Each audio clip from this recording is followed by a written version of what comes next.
The views and opinions in this program are not those of CISA 7 or Spectrum.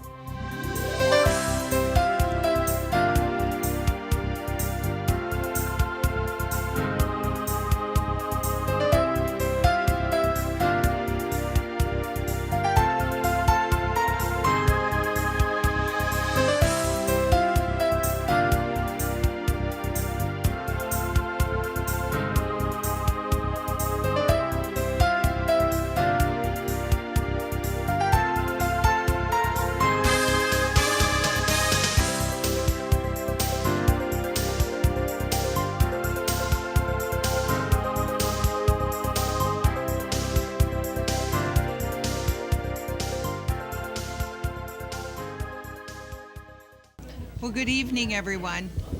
Can you hear me? Good evening. We're going to begin the meeting tonight. As you can see, the president and vice president are not here this evening. So according to policy 141, it requires that I call the meeting to order. At this time, the board is to elect a president pro temp tonight to conduct the board's business. Can I make a motion? All right, the board should entertain a motion at this time to nominate someone. I nominate Katie Maloney. Second. Second. Any other? Roll for vote. Sure. Yep. Maloney. Aye. Sittenfeld. Aye. Becker. Aye. McCoy. Aye. Shelton. Aye. Can I have all those cheat sheets you give Brenda? No, she doesn't just. There's too much. Haven't you heard the papers rifling? All right. We will begin with the Pledge of Allegiance. I pledge allegiance to the flag of the United States of America and to the republic for which it stands, one nation, under God, indivisible, with liberty and justice for all. And does someone have the mission statement? I do not have it. Can you read the mission statement, please? Sure. Thank you.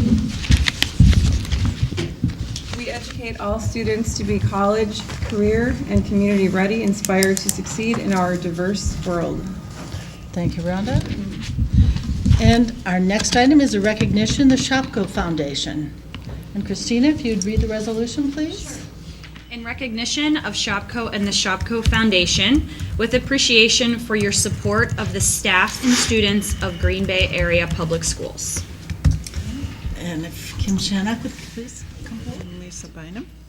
Lisa Bynum. Thank you. I'm Kim Shannock, the Coordinator of Community Partnerships and Grants. And I'm Lisa Bynum, Associate Director for ESSA. And we would like to share some information with you and introduce you to Michelle Hansen, who is with the Shopko Foundation. In addition to Shopko's support of community-wide things that support education, like the Golden Apples and the Partners in Education, Michelle is part of things that support our staff in our schools specifically. We'd like to give you some examples. Yes. Over the past several years, Shopko has been an amazing partner for us. With both the McKinney-Vento program and the Teenage Parent program, has made numerous donations and on an ongoing basis. So it's donations of clothing and school supplies, winter gear, all the things that our students need, as well as when we have an overabundance of a need, if it's not donated, very deep discounts for us, and in addition to that, doing all the legwork in pulling sizes and supplies, and if we have an urgent need that needs to be met quickly, they've always stepped up to the plate and done that for us. So very appreciative of all of those donations and efforts on their part. So thank you, Michelle. In addition, Shopko has a mini grants program, and it's been going on much longer than since 2016, but I asked if they would just recap for me ways that they have supported our staff in our schools since 2016. And on this sheet is more than 50 mini grants given to staff in our schools that support wonderful enrichment opportunities for our students, various camps, board books for our preschool. You were a big partner in our preschool program throughout our schools, our summer library program, and many other examples. So, with that, we just want to thank you, Michelle, very much for the partnership of you and your foundation. Thank you, and thank you. It's an honor to support the schools. Would you like to say a few words? All I want to say is it's great to partner with schools and teachers to provide the best education that we can for our kids. So we're honored to support Green Bay School District.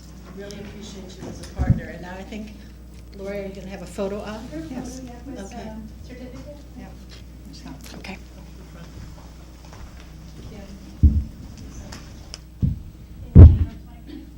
Actually, it's a small enough board, we can all get in. Come on. The Christmas card photo, come on.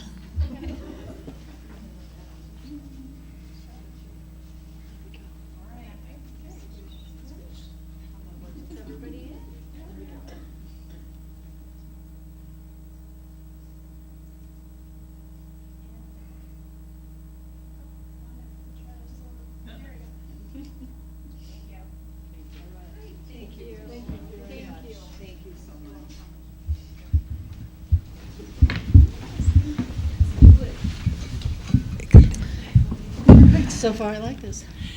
As Michelle makes her way back, I know we have been so richly blessed with Shopko, so thank you for recognizing and forward this tonight. And again, please extend our gratitude to your entire organization on our behalf as well. Thanks.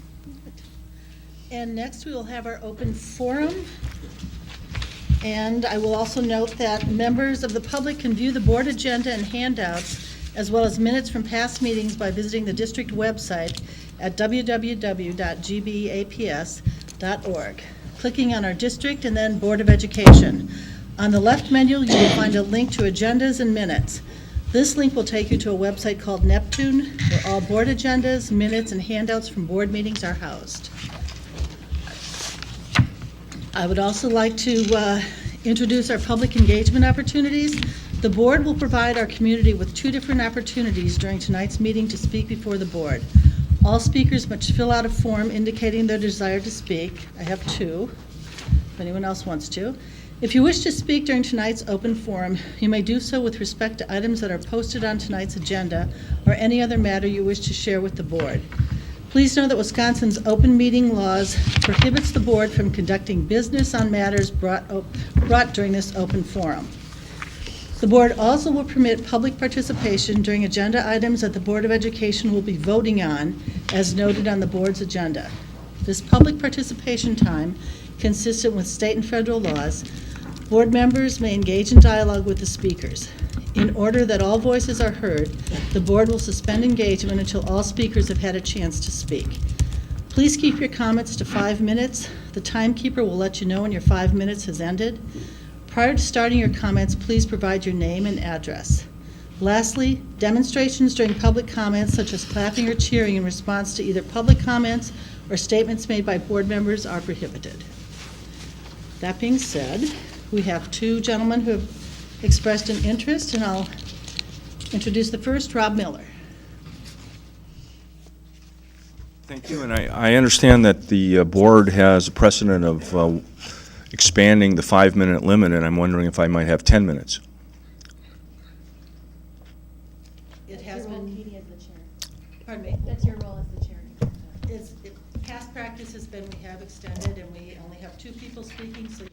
Okay, I think I can finish faster, but so thank you very much to the board and Dr. Langenfeld and everyone else here. I wanted to speak about the recent Navarino resolution requesting that the school board address the deficient performance of the East Side schools, specifically East High School, Washington Middle School, and the schools feeding into them. And I actually had 10 exhibits, and I asked for a document reader, and apparently that's not available. So one suggestion I might make to the board is that in the future document readers be made available to the speakers. with regard to my remarks, I'll just describe the exhibits thereafter. But I'll start with an observation from by Edward R. Morrow, who, for the younger members of this audience, was a television news reporter. And he said that the obscure, and I'm paraphrasing here, the obscure will eventually be found, but the obvious takes a little longer. And my exhibits and my data are nothing if not extremely obvious. The first exhibit was a communication from the Department of Public Instruction outlining the performance of East and West High School over the last, from 2011 to 2016. That was from January of last year. I supplemented with the current performance data indicating that East and West High School failed to meet expectations again this last year. So most of the years between 2011 and 2018, two of the major high schools in this city are in the lowest ranks of the DPI rankings, failing to meet expectations. I then go on with an exhibit of the current report card of East High School, which indicates that it fails to meet expectations once again. The third exhibit is once again, just a chart of Department of Public Instruction data showing it's from 2011 to 2018, and what it's exhibiting is statewide performance, and then another chart of test score average. And what we're seeing there is a low point in 2011, and it declines every year from 2011 to 2018.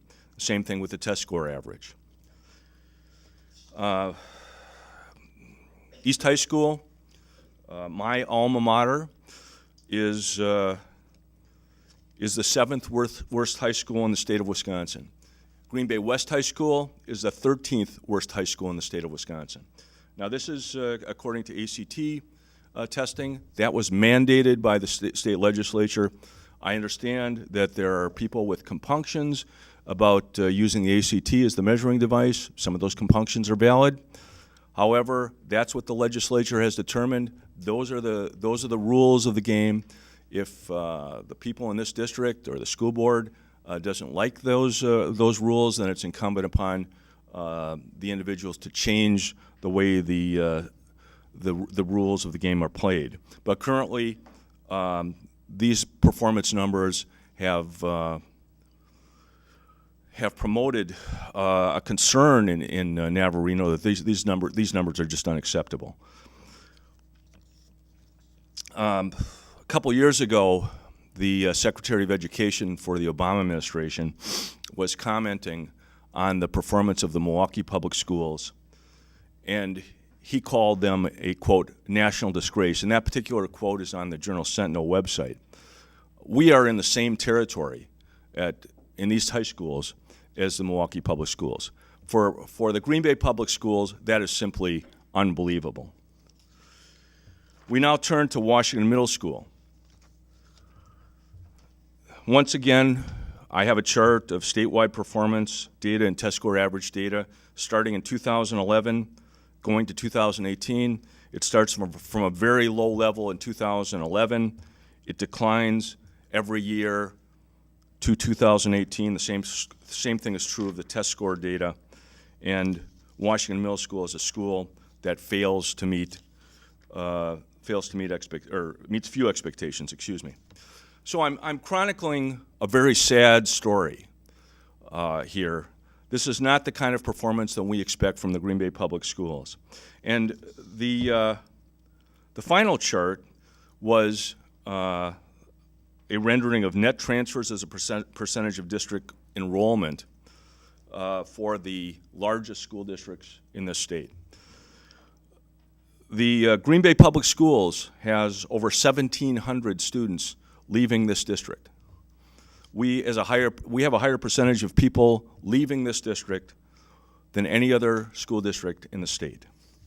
That should give us pause. That should put this board and everybody that works for this district to inquiry. We've just been discussing just the raw data, and I'm going to speak as unemotionally as I possibly can. The data speak for themselves. Generally, when I cite this data to school board representatives or school district representatives, I get a response, and the response is some of the great programs that are present in East and West High School, and I agree with them. I mean, the manufacturing program is superb. The auto mechanics program at East High School is wonderful. But the bottom line here is that data is not the plural of anecdotes. Let me repeat that. Data is not the plural of anecdotes. So when we're discussing data, the idea that some of our students are performing outstandingly, and we expect that, is simply not responsive. The Green Bay School District has something like 20,000 students. It's a bell curve of intelligence. Some of these kids some of these kids are absolutely brilliant. And they're going to perform brilliantly regardless of what happens in these schools. And we expect that. That's to be understood. The challenge in front of the school district is to raise the level of everyone's performance. And I met with a couple with the principals of East and West during the summer.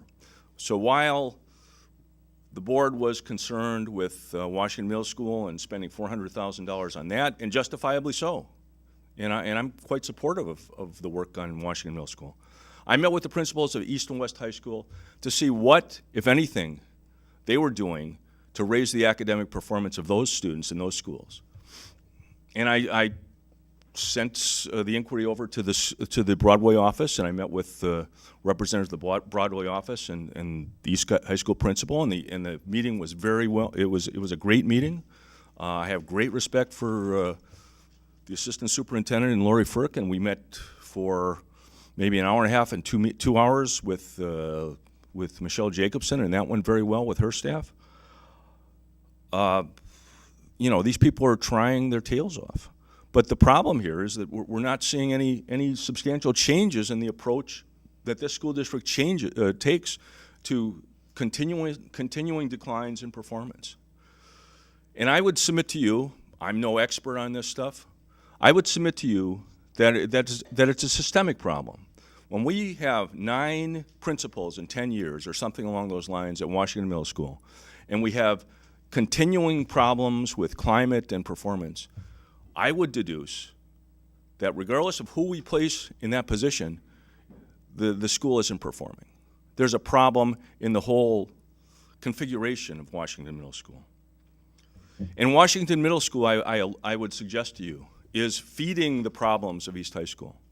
When these kids, and I spent a year there volunteering, half a year with the 7th graders and 8th graders, and then the rest of the year with the 8th graders. When these kids are not prepared to do the work at East High School, that is, in my opinion, a large part of the explanation for the sorry academic performance of the students at East High School.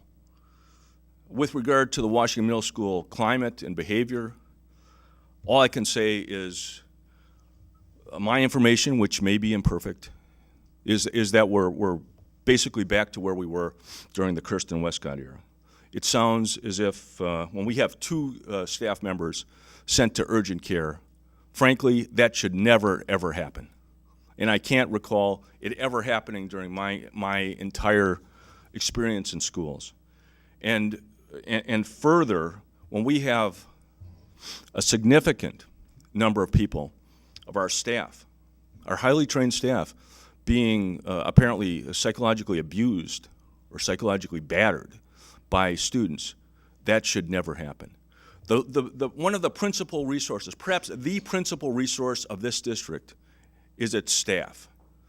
And we have to treat these people as the professionals they are. And we have to be able to create a safe and decent climate for them to work and for the students to go to school. And I submit to you, I question whether that's happening at Washington Middle School.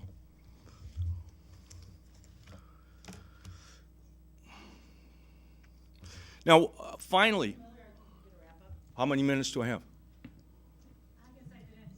It's exceeded 12 minutes. That was the fastest 12 minutes in, Okay, I guess I've said enough. Thank you very much for the time. I have a clarifying question. It's kind of maybe longer than most clarifying questions. I but- reserve the right to answer the question, though. Sure, you can. Clarifying manner. Yes. Not entering into debate. Right.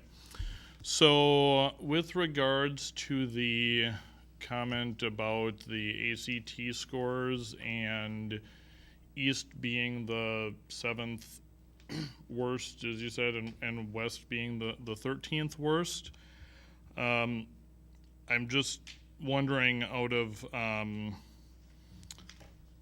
Shalom High, Asada High, North Division High, 0419, Nova Academy, Obama School, Career Technical Education, James Madison Academic Campus, Project Stay, Wisconsin Conservatory, WHS Information Tech, Nova Tech, Northwest Opportunities, Alliance School, Milwaukee, Racine, Alt Learning 612, Grandview High, Milwaukee, Beloit Learning Academy, South Division High, Vincent High, Pulaski High, Innovative and Alternative High, Bradley Tech High, Reuter Central High, that one's Kenosha, Innovative was Madison, McDowell, Montessori K-12, and I skipped the ones that had less than 10 students who took it because that seemed a little unfair. I'll stop with the list there, but were any of those wrong? Or because I came up with 45, so I was just wondering if there was. I'll tell you where I got the number. Unfortunately, you won't let me display the. Give those copies to Sandra. Yeah, I'll send them in. Copies to us. The data is supplied by SchoolDigger.com, and according to their ranking, East is 403rd of 410 high schools. I'm just reading it off of their data. Off of what website? SchoolDigger.com. So a commercial website. No, I don't know. Okay, now we're entering into debate. I'm sorry, is that a commercial website?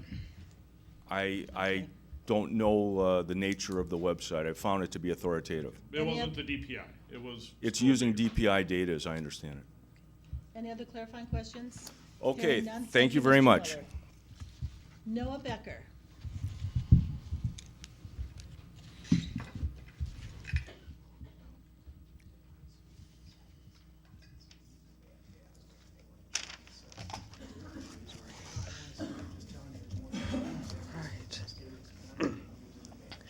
Hello, I am Noah Becker. I live at 1254 Reed Street, Green Bay, 54303. Yeah. There? Is that better? I am sick, so I sound like it, I know. Okay. Yeah. So, I'm here to discuss math and a couple of proposed changes at West High School. So, I don't know how much board members know about the standard math track. It would be in one's freshman year, they would take Algebra 1. In sophomore year, they'd take geometry. In their junior year, they'd take Algebra 2. And then in their senior year, in the Green Bay, they'd either have the option to not take a math course or to take pre-calculus. So that's about the standard. And plenty of kids come in and take a more advanced track starting their freshman year with geometry or Algebra 2. And there are advanced combinations to those, but that's just like the overall idea. So at West, there are the proposed changes are to eliminate Algebra 2, pre-calculus, and then the step after pre-calculus, if a student is advanced, is AP Calculus AB. And that runs pretty much annually at West. So the plan is to not run any of those three courses and to instead insert AP Statistics and IB Mathematics. And IB is doing a new thing with their math program, which I think is one of the big sources for these changes. So the problem with this is that a lot of students are very bothered by the removal of Algebra 2 especially, but also pre-calculus and AP Calculus AB. The plan is, as from what I understand it and from the questions I've asked at West to various math teachers, is to replace Algebra 2 with either AP statistics in essence. Now the problem with this is that AP statistics, the College Board, it's the required prerequisite. It stays on the College Board website that students must have taken second-year algebra in order to take AP statistics. So the elimination of a class, Algebra 2, and its replacement by AP statistics, for which Algebra 2 is a prerequisite, really doesn't make sense to a lot of students, and a lot of students were confused by that. And another big problem with this is that in the district you need 3 math credits to graduate. So students were concerned about the fact that they will have to take an AP or IB class in order to graduate. Because now the paths would change from some variant of Algebra 1, Geometry, Algebra 2, Pre-Calculus, and then AP Calculus. Some variant of that, maybe plus or minus 1 or 2. Now they would take Algebra 1, Geometry, but then they would have no option for Algebra 2. So as a junior, they would have to take AP Statistics or IB Math. Now, IB Maths does incorporate some Algebra 2 into it, which is one of the reasons, but I still don't think that one should have to take an IB or AP class to graduate. And another track is that if students come in 1 year advanced, they take Geometry, then they have to take AP Statistics as a sophomore, and then IB Math. And if you come in 2 years advanced, you have to take AP Statistics as a freshman without the Algebra 2 prerequisite, which seems like you're setting up students to fail in some ways. Saying, here's a class, you have no prerequisite for it, have fun. It just seems like it's not going to help West with any test score problems or any grade problems. It seems like there are going to be more of them. So I did a petition because, I couldn't help myself.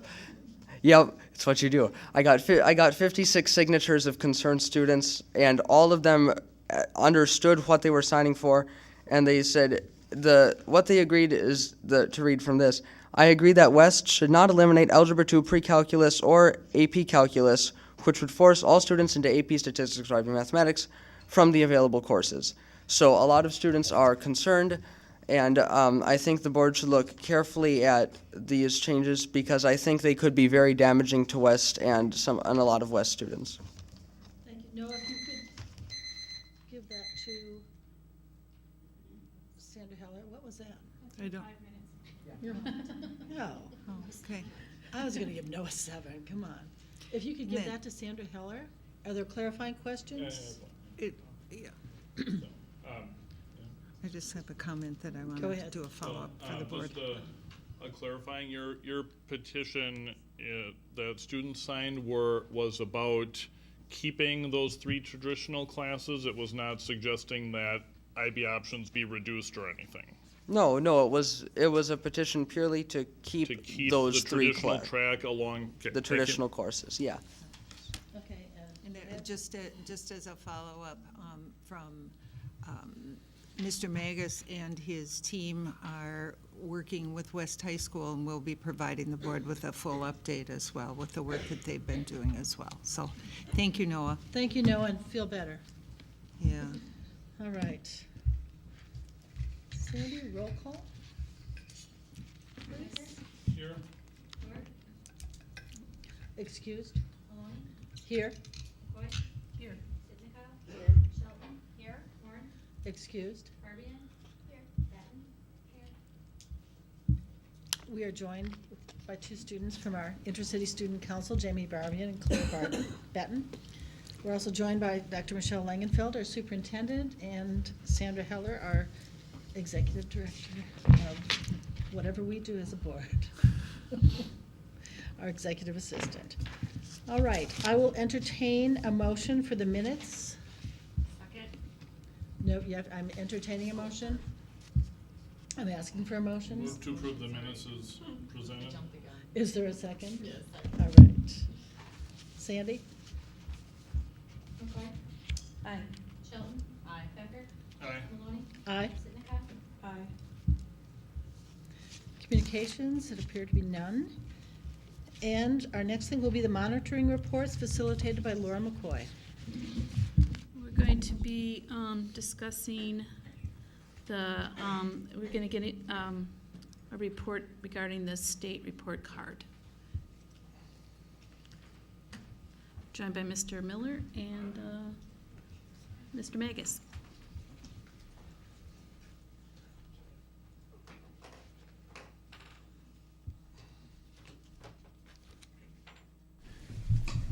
Thank you, and we appreciate the opportunity to share some information on our state report card. The state report card is one of the ways in which we judge the performance of our schools.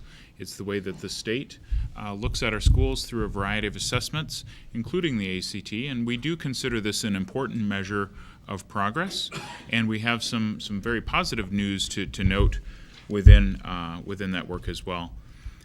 So just considering some of the information that we've heard tonight, and I just want to point out, when I said that there's some positives, we heard from a community member addressing that there were 5 schools that had been low performing over a period of time. Many of the schools that were addressed within that, actually the scores have gone up this year compared to last, and overall there are some additional positives.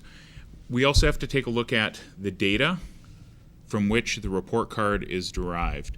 There are a number of different factors that go into the state report card that make up our score. Looking at other types of sites that are out there, and there are some resources I can share related to other sites that rank schools and their effectiveness, whether or not they're as applicable as this. This is seen as the outward measure for our district. It's the outward measure for the state in judging school performance. And you'll see that a number of things that we've put into place are based on lots and lots of hard work. And there's a deep dedication by the leaders of the school, the principals of the schools, even all of our schools, but the schools that were discussed tonight were schools that have intensive school support plans and very specific action steps meant to address areas in which they're struggling, and we're seeing significant growth in those areas. Particularly in our elementaries, that's the strongest point. You're seeing amazing, well, I would call it amazing growth. I'm pretty thrilled about it, and that lays the foundation, as we talked about, as those students are flowing into middle school and high school. If we're raising the practices there, it's leading to better outcomes. So I think you'll see some positives, but we don't look through this with rose-colored glasses. There are a number of things that we have yet to improve, and we discuss the techniques that we have in place, as well as our school success planning process, and calling out what are the tight non-negotiables for the district. What are the things that if we focus on a few things and do them really, really well, that we believe will continue to change the trajectory and even accelerate that growth. So tonight we have Mr. Stephen Miller, our Director of Assessment, who will be sharing some information with us. All right. Thank you, John. I've got a few slides that I'm going to go through with you, and then I will do my best to answer what questions I can within the purview of my job responsibilities. If you look at slide 1, slide 1 provides a comparison of overall scores from the 16-17 school report card to the 17-18 school report card. You can see that our overall score increased by 0.8. That did move us from meets few expectations to meets expectations as a district. So it's interesting to see what a difference 0.8 of a point can make. But again, it did move us into the meets expectations category. We had 5 schools that had a ratings change or an overall accountability rating increase that moved them from one category to another. 3 schools that moved into the exceeds expectations category, and 2 schools that moved into the meets expectations category. We had 24 schools that stayed in the same overall rating category. However, of the 24 schools that remained in the same rating category, 17 of those schools, including the 3 schools that were in fails to meet expectations, all experienced a points increase. So even though they remained within the same category, 17 of those schools experienced a positive change on their school report card scores. And East and West both also had deductions, is that accurate? Yep.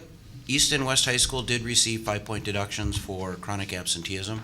I'll get into that in a little bit as well. And they still made gains. Yes. Can you repeat what you just said? Yep. East and West received 5-point deductions for chronic absenteeism.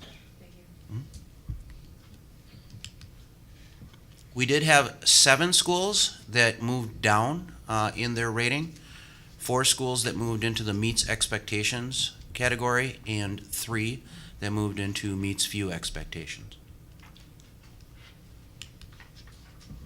We did have 3 schools that received alternative ratings. One of our schools, John Dewey Academy of Learning, our charter school, received an alternative rating because of the number of students tested, because they had fewer than 20 students in a full academic year that participated in the Wisconsin state testing system. They were not able to receive a regular report card, and they do an alternative rating for schools that fall into that category. We also have 2 schools that serve at-risk populations of students. For schools that serve at-risk populations of students, they also receive an alternative rating. As I shared earlier, we did have 2 schools that received deductions on the school report cards. East and West both received deductions of 5 points due to the number of students that fell into the chronic absenteeism category.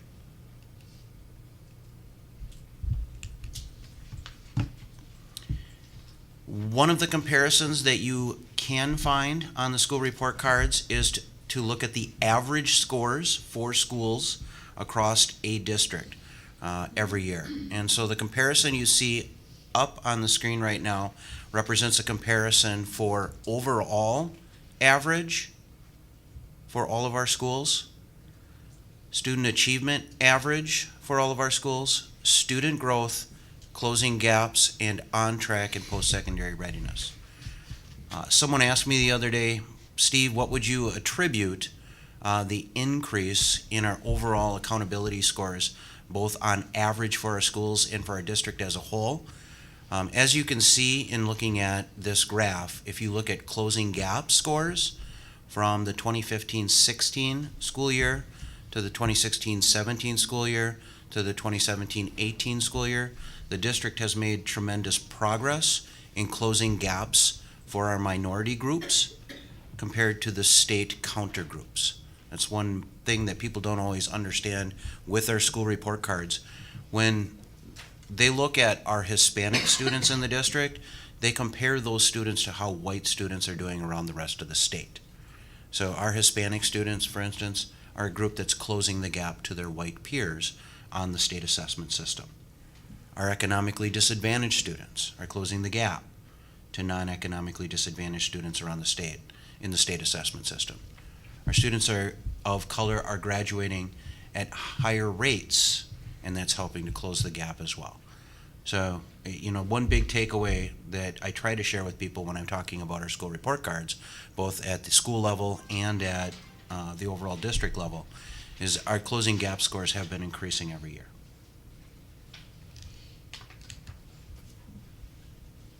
So what's next for us in the school report cards?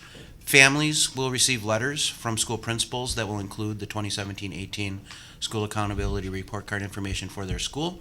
We always provide our families with translations when appropriate in Hmong, Somali, and Spanish. And the school accountability report card information is available on each school's website.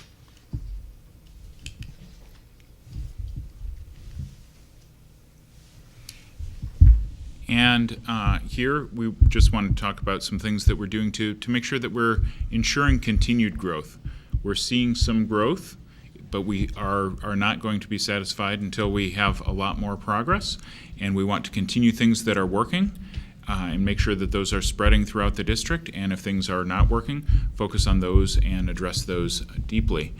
4 areas that we focused on and talked about during our district retreat were really 4 areas of instructional leadership that are critical for us as a district. And these are things we identified through our work with the Center for Educational Leadership, and they're also part of the Wisconsin State Principal Framework. Sorry, I just had a flashback to 15 years ago of my work out in Washington State. But there are 4 areas that we're focusing on deeply. The first one is personal and professional learning and growth. We want to make sure that each individual in the organization is learning at the maximum potential. Number 2, focus on student achievement through the use of data. Number 3, high-performing collaborative teams. And in some of our work, we've actually combined the two, so it's really teams that are using data is a focus, as well as performance evaluation and feedback. People can't grow if they don't have clear, concise information on where they need to grow, and people can't continue to do and strengthen what they're doing well if they don't have that information as well. So how are we doing this? We're really doing it through a couple of areas, many areas actually, but there are two that I want to point out. One is that we could use support for this with financial, time, and human resources sharply focused on vital district and board strategic priorities. So as we tightly focus on what it is that the board would like us to focus on, and as we focus tightly on what it is that we feel are the strategic priorities and come to consensus on what those areas are, we can put all of our resources behind pushing in those areas. And could you click on that and open the piece there? Thanks. So we also talked with the board about our non-negotiables. And non-negotiables are basically giving the guardrails for what is it that we expect in each of our schools. And if you can advance forward, I have some of the objectives for the framework that are shared, as well as a couple of strategic planning documents that we've used. And these frame the work of the non-negotiables. And if you can flip a little further down, thank you. We have our secondary success and accountability plan and our elementary plan.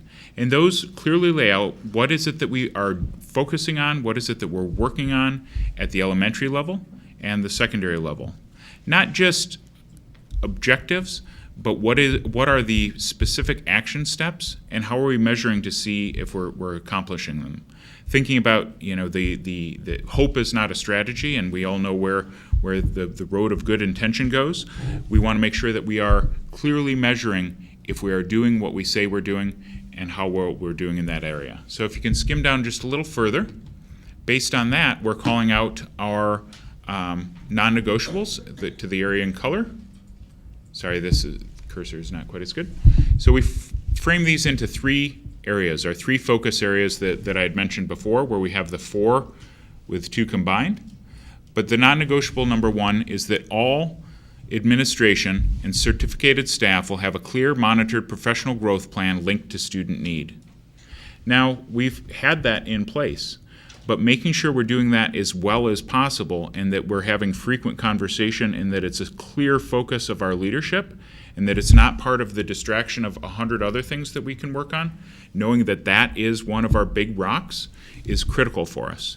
And if you flip to the next part where you see how we're monitoring, we have a couple of different areas that we monitor. Ms. Blakesley, thank you. So we're monitoring at the school site where principals will be meeting with staff on a regular basis, analyzing student data and looking at that professional goal. The central administration will be looking at partnership meetings with their principal to see how the principals are doing in that work. And then we as a district office, as a support team, will analyze that data. And we want to make sure that at the board level that we're reporting that out on a regular basis. And we're looking at each of these as being a 3-time-a-year opportunity. And I would like to ask the board that we're able to put that into our progress monitoring reporting process. And I'd like to take our time in January, if that's possible, to further articulate what this could look like. So it allows the board to get a window into how we're doing in these 3 key areas. So if you could flip down to the second non-negotiable. This one is on that the district will have high-performing collaborative teams that regularly focus on academic and behavioral data to maximize student achievement and eliminate gaps. So that sounds like a mouthful and it sounds like a good intention, but what does it look like? Basically, that all disciplines, all subject areas are going to be meeting in their leadership team, their collaborative learning team, and they're going to be analyzing their district assessments. They're going to be doing that on a weekly basis, and they're going to be logging their agendas, and the supervisors of schools and the principals will be analyzing those agendas to make sure that they are focused on efforts for student growth. What can happen in those meetings sometimes is there's a lot of work to be done, and sometimes people will work on organizational pieces like, scheduling a field trip or some of the more managerial aspects of work, but this is really meant to go deep into the learning. And the building leadership team will be working on our school improvement process as well.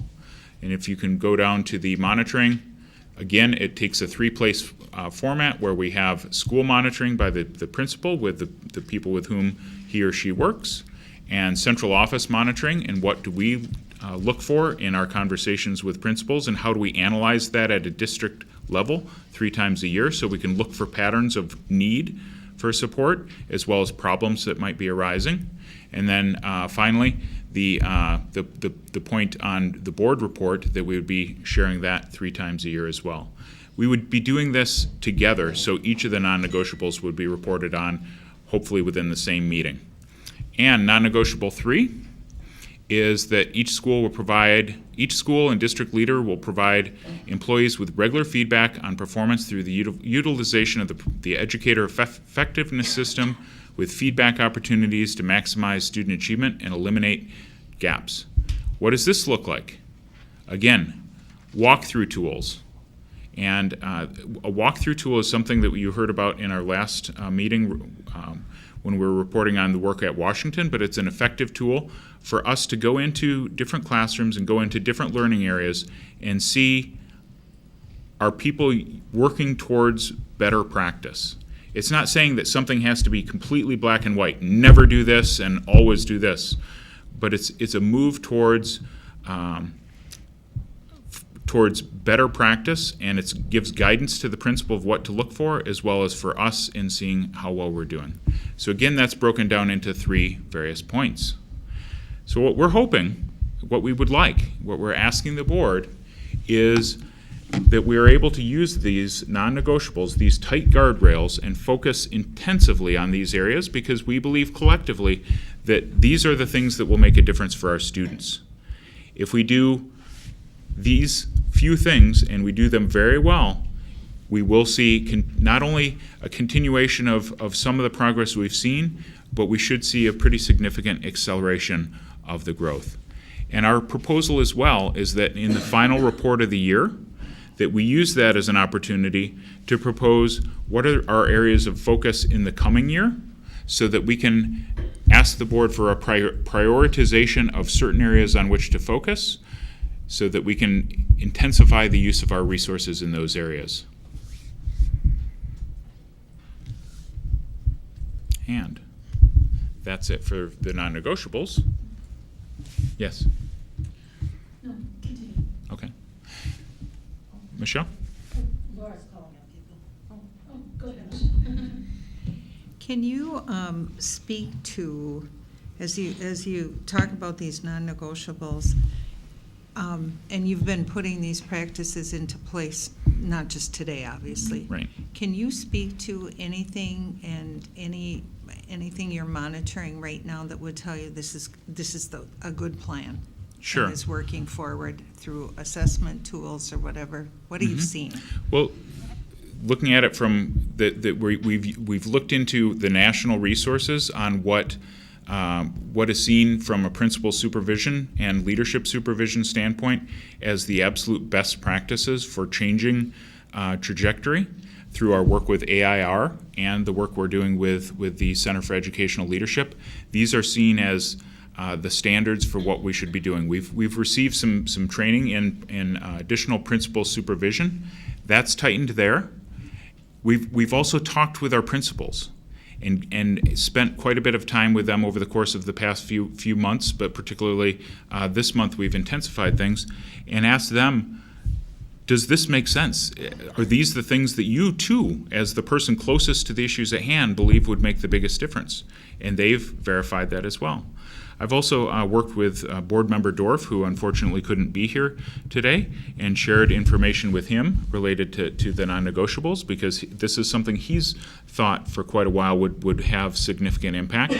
And he felt that this was very clearly laid out, and I was it was a moment of pride. He said that he thought that they were actually brilliant, and he thought that they were really something that would shift practice. And he's looking at it from a former principal lens, but also from the board member lens, thinking about that through line of accountability. So those are several different levels that would show that these would be the areas that would have significant impact, as well as other reading we've been doing through District Leadership That Works, the book study we're doing, in other areas too. Christina had something to say. And we have 2 more PowerPoint slides after this, just so you know, but on the non-negotiables, in case there are questions there. Just any evidence of changing trajectory or anything already that you've seen, or? Yes, and really, that's an excellent point. What this does too is, in speaking with the principals where we're seeing the greatest growth, we've looked at what are the things that they are doing in their areas. What are the key practices that make a big difference? And it really is taking a look at the data and having meaningful conversation. When I talked to Deanne Lehman about Fort Howard and how things are going there, she's able to point out that really spending time in her collaborative learning teams focusing on data has had big payoff. When I think of the work of Gwen in working with our schools and our executive directors working with schools, the schools that are going deep with their data and have high-performing teams, those are the ones that are having the biggest change, the biggest positive impact.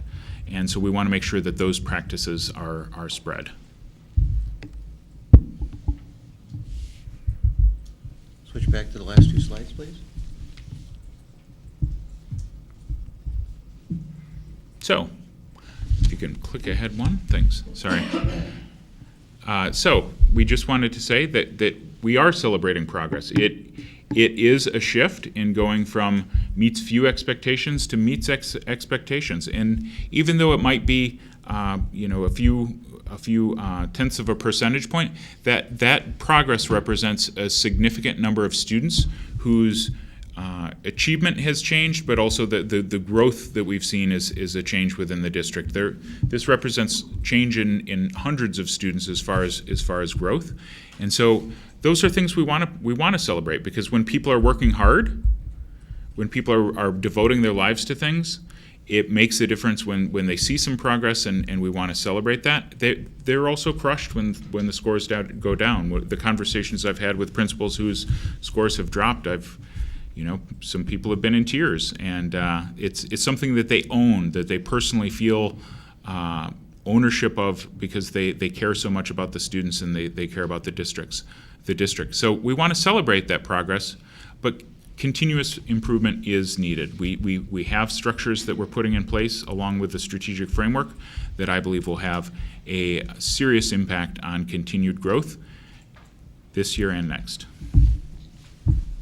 So, questions? John, can you talk a little bit more about priorities? So we don't have endless capacity and time and resources. So I don't know if you can expand or talk a little bit more about what you mean when the guardrails. Because we'd all like to think we can have all kinds of projects and new goals and just add as we go. Mm-hmm. But realistically speaking, we don't have that. Can you add anything to that? Sure. We want to be able to do everything all the time, and there are a lot of priorities and shiny objects that come up. I think there are lots of good ideas that we think, oh, this would be great, this would be a fantastic project that we could work on. We also have sometimes individual schools or people within the organization that might have particularly interesting routes that they'd like us to take.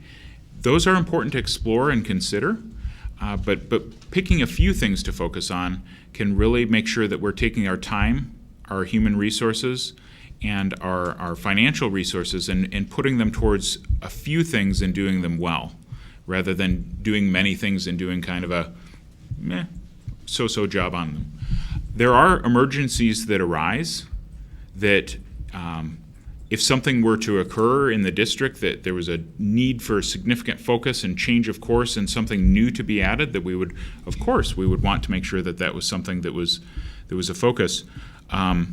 But if we are able to pick what are the big rocks that we're going to put into the calendar first, what are the things that we're going to dedicate the most time to, and also create a list of those projects so that if something isn't in queue for this year, that it could be something that could be focused on in a coming year. I'm trying to think of a specific example, but if there's an academic change, like let's say we want to go towards more constructivist social studies practices, and we think that that's really important to us as a district, we might decide that's actually 2 years down the road, and where does that fit in within our process?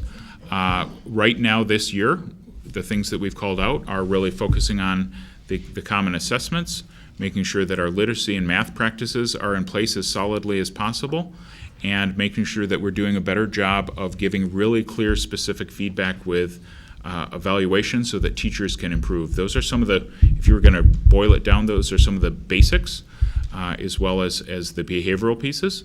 But we want to make sure that we are not trying to do everything and over-promising and under-delivering. So if we can strategize with the board at the beginning of the year and lay out what are the big rocks, we still have places for some of the small pieces, but those would come later. Well, after I made my way through all this, I had just kind of one overwhelming question. Sure. Do you feel like we have the structures that are in place to make this sustained progress? And in answering that, just for fun, can you say what you would like the board to do to help you with that? Well, I think we do have many of the foundations in place. I think we have the right people in place. I think we have a very solid team. I think we have great leaders in place. We have really good teachers. We have the strategic framework is complete, along with the secondary and elementary plans, and the rules for how we're going to operate are all in place. And if we can focus deeply on that work, I think that we will have a very solid trajectory from here. If we think about the math progress we have in place through Bridges and the literacy progress that we have through our Teachers College work, as well as the phonemic awareness work that we've been doing at the earliest grade levels, that's going to have students exiting from our elementaries with a firmer foundation. And as we're working on the other elements within high school, it will have significant payoff. So I do think those structures are in place. And you asked what would I like from the board. I would like, again, our ability to focus on what is a request from the whole board and how that fits in within the scope of additional work. Not that we can always add something, but if we add something, it might mean that we do a little bit less of something else, or we shift a priority here or there. But if we add multiple things at the same time, I would ask that we're very careful about that. I can think of a day last week when there were a couple, 3 things that were starting to brew up that seemed like they might be medium-sized projects that might come on the radar. That's well and good, but if we always do the blinking red light of the moment, we won't have time to do some of the bigger rock pieces. Again, we want to be responsive, but we want to be planful around the sequential pieces of work that need to be put into place. Okay. That's all I got. Who else? Brenda? So how would you say this is different, like this approach is different than what you've done previously? I would say that it's it's much more clearly articulated as far as the details at each level, as well as the measures of who is going to do what and how are we going to monitor to make sure it really happens. We've had really good plans, but and I think about the analogy, like if I want to lose weight, I can say, well, yeah, I'm going to go to the gym more and I'm going to eat better. Those are good intentions, but if I'm not tracking it, if I'm not saying I'm going to go to the gym 4 times a week and I'm going to log it here, then we're not really truly measuring if it's taking place. So we've had, and it's not that hasn't been in place to a degree, it's just the intensification. So it's reciprocal accountability. It's the ability to make sure that we are holding ourselves accountable, that this is what we're going to focus on, and we're holding schools accountable more deeply in a supportive way with what we expect from them. Michelle? I think one of the other pieces, and you started to talk about structures, and this is our second tier of the multi-level systems of support framework, which not only is academic but behavior, and is really intended to address the whole child and not just an academic thrust or component. So really looking at that whole child's needs and so forth. So I would offer that those structures are very critical as well to the work in terms of measurement and accountability as well. And obviously the board will be able to monitor through their dashboards various areas, and if there are additional areas that they would like to see as part of their accountability to the community, I think this is a very important ongoing conversation as well. Can I ask a question, Michelle? Because I was thinking something similar. These are leadership non-negotiables. Do we also have student level non-negotiables? Or is this is where we, because clearly this, you put so much time into this, there's so much detail, and this is very leadership focused, but is there something from the bottom that tells us, guides that part too? And I think we have to think about that too, as far as, what is the role of the community? What are the roles of parents? What are the roles of students? So you see those non-negotiables coming, how do those non-negotiables support, and how do we create those as well so that the whole picture, right? Because it is about leadership, but it's also about the students. It is. And I think that there's greater articulation that we want to have the principals work on with their teachers. So if we're thinking about the through line, we've gone from board through what are we expecting of the principals, but really the next steps will be for the principals to work with their teachers on what that can look like in that individual connection there. And then the teachers have to be working with the students on thinking about student goal setting. What is the purpose of the student in the classroom? What are the things we're going to agree to and not agree to, in addition to the rules that are laid out? Of course, we have our behavioral guidelines and things of that nature, but really articulating the what and the why, but really calling out too, what are we asking for from parents? What this does is focus on the things that are under our sphere of influence, and sometimes if we're not careful, it's easy to start blaming things that are out of our sphere of influence, saying that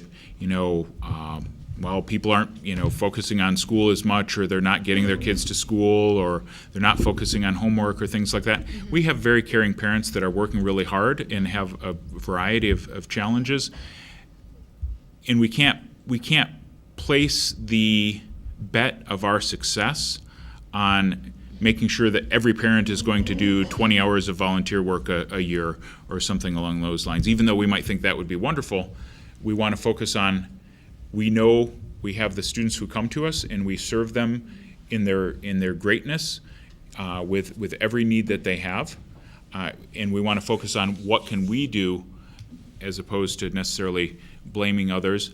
But on the other hand, we also want to make sure that we're opening the doors and saying, come in, join with us, and let's have deep conversation from a variety of perspectives around what success looks like. Yeah, I appreciate that clarification. I think for me still, I'd like to see something that's more, that's showing, you're right, I mean, we can't force parents, and we can't hang our hat on, you know, things that we can't control, of course. But I would like to see us have something a little bit clearer on some more ground level non-negotiables. The other thing I wanted to ask too is, Michelle, maybe this is a question for you because I know we've talked about this, but going back to West and East, I know you had mentioned that it was chronic absenteeism was an issue there. Is that part of our state level ESSA plan, Michelle? It is one of the key, it's one of the metrics about, yeah. Okay, so will there be funding coming from the state to work on that? Where's Lisa? I really don't know that there's any resource with, I don't believe there's any resource with that, but I could be wrong. But I'll get that answer to you. I think one of the pieces that you raise a really important part of this conversation, and it really goes back to the structures are in place to deliver this piece, but in terms of the parent engagement and the community involvement, I think of all the work already that's being done at Howe around the community school framework, creating those structures and places for voice, where it's safe place for voice and community and partnership. So that's really some of the work that we've been working on, I would say, through the equity teams, but also to really, how do we broaden that? I know that our community folks, what is it called, at Eisenhower, they're starting the community table, where people come and have discussions at Eisenhower. And I know Amy Fish is starting that framework, so piloting some of that over there around community cafe or family cafe kind of tables where people can come and have conversation. So again, the other component of this that's intended is through the community spaces that we received referendum dollars as well, to really start to, all of the schools with the new referendum dollars infused will have those community spaces. So it's the physical structures, it's the places though in terms of next steps. We're not there yet. It's a priority though around engagement. Can I ask a follow-up to the chronic absenteeism? So do we have a plan to address that? Because obviously that's very concerning with East and West, and there are things that we can be doing. So can you speak to that at all? I think, or is that beyond sort of, I'm just curious. I think the details of the plans specific to those sites would be something I'd rather gather a little more information and come back with. But that is part of something we're looking at moving forward within the scorecard of the individual schools in the district. Yes, and I could speak to some of the things that are occurring, but I'd rather give That's okay. The full summary. But in response to Rhonda's question as well, how is this different? I think there are a couple of other things that are different. The interconnectedness of the departments and the work we're doing with our student services and technology, and all of the departments are working on supporting in these areas. And along with that is the financial aspect. And I think John has pointed out many times that there's a finite amount of money. And when we have great intentions but vast needs, we have to be really careful about how are we allocating our resources and how are we making sure that the resources are really, really clearly aligned with the strategy areas that we have in place. So that would be something as you're working as a board that we're really careful, even though a great idea might come forward in the moment, that we're constantly coming back to how does this fit with the bigger strategic picture. So you mentioned sphere of influence. So what is not considered our sphere of influence? What do you not consider? Well, I think that's a really good question. And what I think of when I think of sphere of influence is I can have programs in place for a student that comes from a challenging home life or background, and I have my own experiences as well. But if I think of somebody who might be coming from a family that maybe there are elements of significant poverty and addiction and things of that nature, if somebody's coming from a really hard circumstance it's under our sphere of influence to put into place things that will support that student. We can think about the needs of the whole child and make sure we're caring about social emotional learning, and we have mental health supports and things like that in place in addition to the academics. But what is out of our sphere of influence is that student might be having some of those challenges in their background. I can't change the background and what the student necessarily comes to school with, but I can change what we can do to be as wholly inclusive when they cross into our doors. And we can also offer more opportunities to allow more people to cross through our doors. When I think about Washington Middle School is opening a dinner program for their students. That's something when we say we have poverty and some of our students need better nutrition and we need a greater sense of community, we have to think of how can we intensify what is under our sphere of influence, but not blame circumstances for which we might not be able to impact. We can't impact the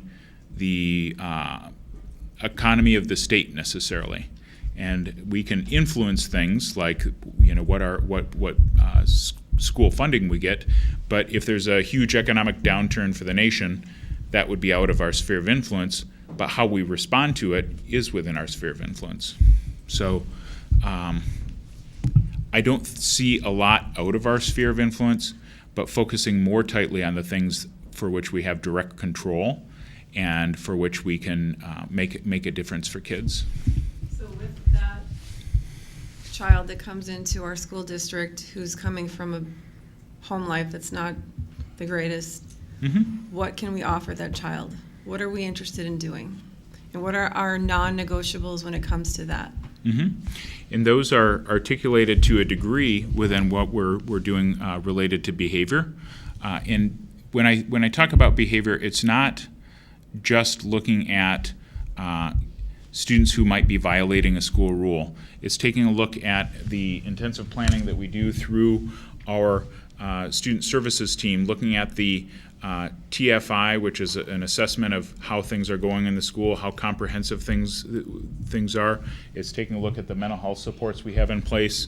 It's looking at our community schools process and many of those other resources that we have.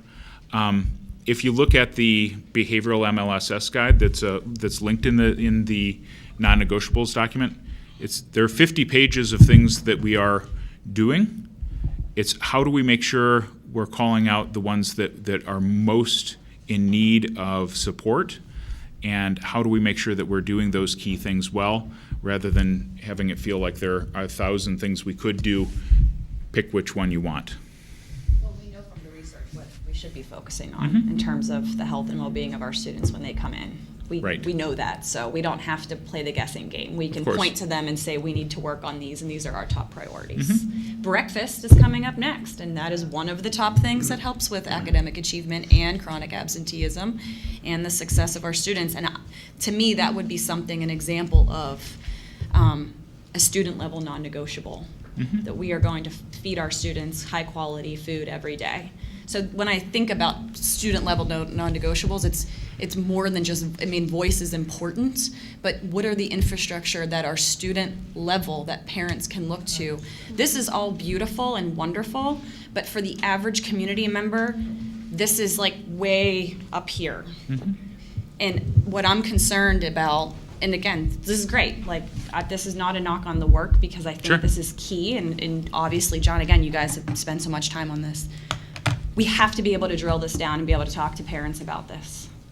And they have to be able to see how this connects every day in their school, and they have to see how this connects every day to how we're going to support their kids. So that's the question moving forward for me, Michelle, is how do we make that connection, but then how do we show that this really does, from the bottom up, support kids? I think one way that Michelle had done a lot of work in directing and framing our strategic framework that's linked within that non-negotiables document. And I think what that does better than anything I've seen thus far here is really articulate in a comprehensible way for somebody who might be interested, what is the district doing? It lays out those key areas. So that could be our template, and now that the data is no longer embargoed, we can finalize that. But really allowing for different forums and opportunities using that document and others to bring as many people as possible into the tent and for additional conversation. Another thing that comes to my mind, that's been coming to my mind in certain aspects of this work, of board work, is looking at students who are chronically transient as well. Mm-hmm. And they come into our district and they go through 3 or 4 or 5 different schools when they're in elementary school. And my question has been repeatedly, what are we doing in that time of their life to make sure they're supported in the first place, to make sure they value school, that they feel familiar, even though they're now in their 3rd school in a matter of 3 years, to support them in their well-being in that experience, because we're seeing a lot of commonalities when it comes to that experience and then another experience, Mm-hmm. right?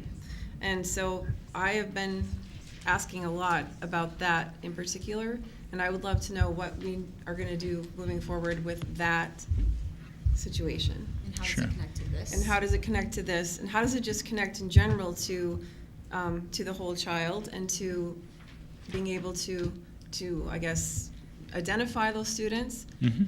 make sure we are looking for them, Mm-hmm. and then make sure we're actually doing what we can to support them so we don't lose them and then eventually literally lose them. I couldn't agree more, and I just 3 things come to mind. There are many, I'm sure, but three quick things. We have a very strong McKinney-Vento department that is working with students who are to the point of transiency where they are ending up in a homeless situation, and what we're doing for support there. I also think about the data systems that we need. If we have robust data systems that gather as much information on a student, it will still impact a student if they move from one school to the other, but interventions that maybe I started with a student as a teacher, and what's working and what's not working, when that student passes to a teacher in another school within our district, if they can pull up that robust file and be able to not lose time in trying to figure out who is this new student, what do they need, what works, what doesn't work, that will have some impact. But we're also doing some internal learning as well. We're doing a book study as a group within our district office, looking at the book Evicted. It's a book about poverty and homelessness. It's a nonfiction. Oh, it's great, and it's actually a community read in the Appleton area coming up. So looking at reducing our own biases and looking for the widest variety possible in addressing those issues. The other piece that is really important for us is to have that common curriculum. Mm-hmm. And that Yes. factors into making sure so that when a child walks into school A, B, or C across the district, it's the same curriculum. So they don't have to stop and restart and go back and start over again. I think the other piece, and our schools address it in different ways depending upon the resources that they have.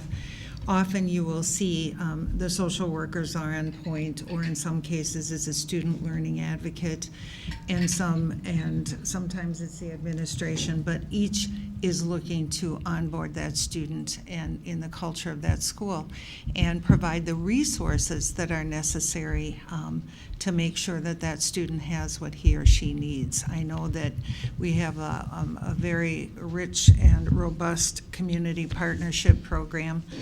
I think some of the other piece that, and I'm going to put this out there too, sometimes when we have students relocate from other communities, they may be familiar with the Boys and Girls Club, with the Y, and some of the pieces outside of us, so we try to hook Girl Scouts, whatever, something familiar to them, because sometimes that's the other piece. So we have internal supports, but also external. Are we perfect? Not yet. Are we working to improve? Always. And I think that it's an ongoing, we've talked many times about how we onboard, knowing that we have thousands of children throughout the course of the school year moving about. The other piece we've had very deep discussion with is the whole piece around transportation. In a perfect world, we'd like to make sure that every child is where they can flourish. And what we see in some cases when a student, for example, and we saw some of this with Nicolay in particular, where they house and support children who might be in that setting and are living in the Golden House or the Freedom House, those families will want to stay. And we've tried to accommodate that over time, and that often is very challenging because the family isn't there anymore. But we've tried that effort, but we continue with the city buses, but also looking at how can we even do, we've talked about different ways that we could financially just bring our community partners in to create a way where we just have a campus kind of district where kids can go where they are best served, and kids can stay if they have the means to stay, if I'm not mistaken. You know, if they don't have to leave if the family leaves, but it isn't always possible to transport them, so. Any more questions? Andrew? Could you just briefly summarize, and it can be pretty brief, but some of the areas where the state report card, though certainly has its imperfections, talks about a range of measures. It's test scores. It's also growth. The formula does somewhat reprioritize growth where growth is the bigger need, where when kids are at an above grade level, the focus shifts a little more to the scores. Just a brief overview of that, because I would just want to make sure that people weren't confused by a misleading data source. Sure. Not saying that the state report card is perfect, because it is flawed. It has been changed over time, but it has a couple of strengths too. Sure, and I'll allow Stephen to answer that. He's articulated this more in previous presentations, so we had it as a bit more of a summary in this one.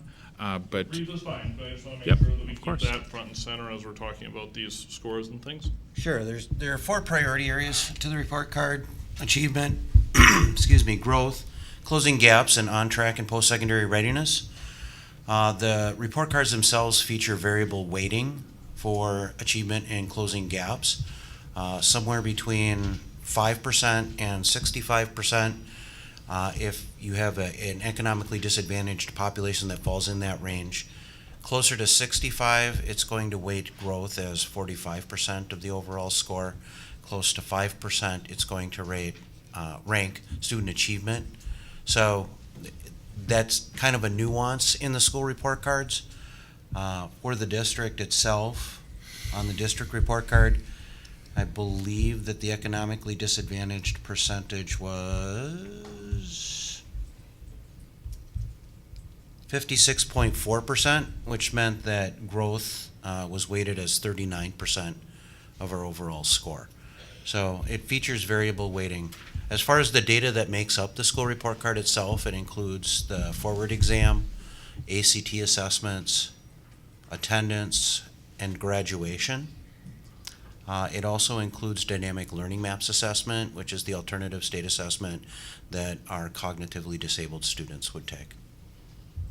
So then, would it be accurate to say that if someone were I'll back up. Would it be accurate to say that going to commercial sites, for example, if I look at schooldigger.com, and I'll just read what their own methodology is,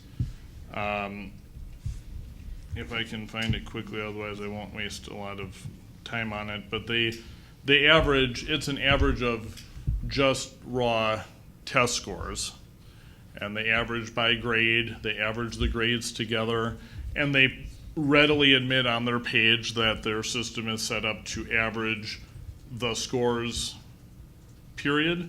So that would be one thing that's on the state's report card, but that's a single, rather narrow measure then. Yeah, I guess I would say that it's limited. The caution I would always provide with anybody that would attempt to use a commercial site, DPI is a pretty robust data warehouse with WiseDash that can allow you to research just about anything you'd like to with regards to the schools, and I always encourage people to utilize that resource first. Sometimes, those aggregator sites are nice because they put everything in a neat package, but there are nuances there. For instance, I couldn't tell you by looking there if we were looking at full academic year students. I couldn't tell you what the breakdown is for the EL population, for instance. So it doesn't give you, it might bring it together in a nice package, but it doesn't give you the ability to look at the detail and find out if the information you're looking at, what is actually included. I guess one other nuance I would add is that for high schools, a disadvantage that they face under the current school report card system is that they don't have a growth opportunity because the ACT is the only measure that's currently being used to populate those high school report cards. That is something that DPI is exploring changing, and when you talk about sphere of influence, so you can't necessarily control how or what data is being used to populate the school report card, but you can advocate for a fair system, and that's what we've been doing for years for our high schools, is to advocate a system that includes an opportunity to show growth and also hopefully in the future represent other things that we as a community value, like student certifications obtained while in high school or participation and success in AP classes. So it's within our sphere of influence to advocate for those things and hope that the Wisconsin Department of Public Instruction and our legislature listen to what we're advocating for on behalf of the students in Green Bay. Then you can also do something like if you do need a specific statistic, then you can go to WiseDash and pull that off as well. So if I wanted to check whether, for example, East and West were in the bottom 20 of ACT scores, and I wasn't quite sure about that, so I looked it up, which I did, and neither of them are even close to the bottom 50. We can get that, and we can get approaches. Although I am not at all a fan of a one-size-fits-all test. I don't think anyone here is, but if I look at a one-size-fits-all test, I want to at least make sure it's being reported accurately. So, and it's hopefully some room for growth. Models will come back to the high school side as well in these ratings. Anything else? Thank you, guys. There's a lot of good information. Our pleasure, and we look forward to sharing more. And so, as our next monitoring report, I'm hoping that we could spend some time further articulating what that 3-time-a-year process could look like. There will be work to be done, and I hope that we're able to finish it between now and January. But given the holiday coming up, there might be a slight delay, but I believe that we can at least share more in the coming month. Thank you very much. Thank you. That completes the monitoring reports. Thank you, Laura. We will move on to the superintendent's update. Thank you. As we begin tonight, I'd like to share the calendar coming up. We have winter recess from December 22nd through New Year's Day, January 1st, and classes resume January 2nd. On January 7th, we have our teaching and learning work session meeting here in the boardroom beginning at 5:30. Immediately following is our organizational support work meeting, also here in this room, in room 331. And then on January 14th, we have a special board meeting. It's a closed session, and it will be my performance evaluation. January 21st is the regular board meeting beginning at 5:30, and then the Wisconsin Association of School Board Convention is being held January 23rd through 25th. And I know that East High School has been asked to provide, their jazz band will be playing there this year, which is a very big, important deal to be selected for that. So that is the calendar coming up for the rest of December and January. And then the next item I have, they've been waiting.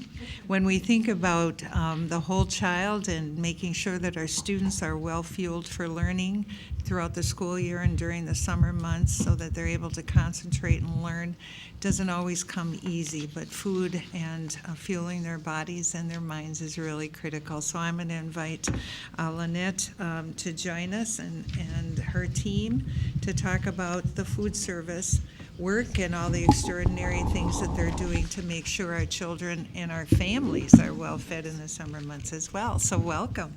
Thank you. Thank you very much. First of all, what I would like to do is have everyone here who is part of the management team, because the success of the food service program, it is just not one individual. It takes all of us plus all of our food service employees. So again, my name is Lynette Zalek. I'm the Director of Food Service here for Green Bay. Hello, my name is Amanda Frisk-Britanniak, and I am the Assistant Director. My name is Heidi Gallagher, and I am the Production Manager.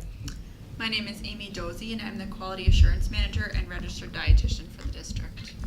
Perfect. Thank you, girls. First of all, what I would like to start off with is what we do year on year. We're always looking at where are we? How are we doing for the district? So at first, when numbers were getting put together, and I want to thank Amanda Frisk, she put a lot of time into working on putting our presentation together and the format that it's at. So we're comparing meals, and all of a sudden we're looking at, we're like, oh, our participation did not seem like it was where it should have been. Well, we dug a little deeper.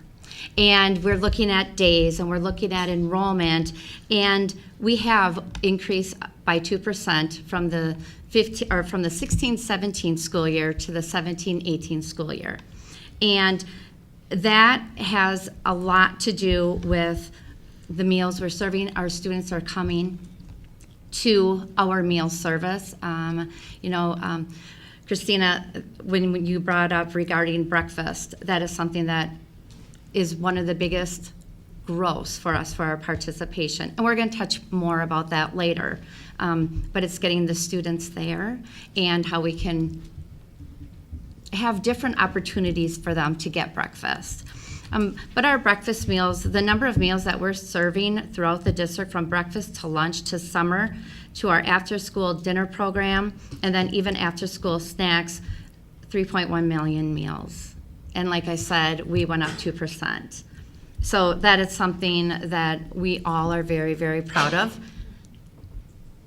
So thank you for, again, allowing us to come here tonight just to let you know what we're doing and where we want to go. So as you know, we do have community eligibility provision buildings within our district. And this year we added 4 new buildings, Baird, Doty, Elmore Elementary, as well as our first high school, West High. What this program does, it is a USDA program that's offered nationally to anyone in the school breakfast program as well as the national school lunch program, and it provides breakfast and lunch at no cost to the student. It's really working to allow those students to be hunger-free, allow them to really focus on their academics, their extracurriculars, be who they need to be in the classroom without worrying about breakfast and lunch.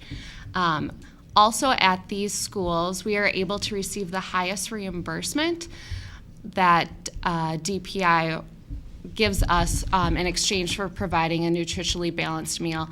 What that does then is also allows us to have more revenue coming in, offering expanded opportunities that we're going to go into more depth with here in our presentation. But we invite you to come and join us for school lunch so we can really show off our work firsthand for you.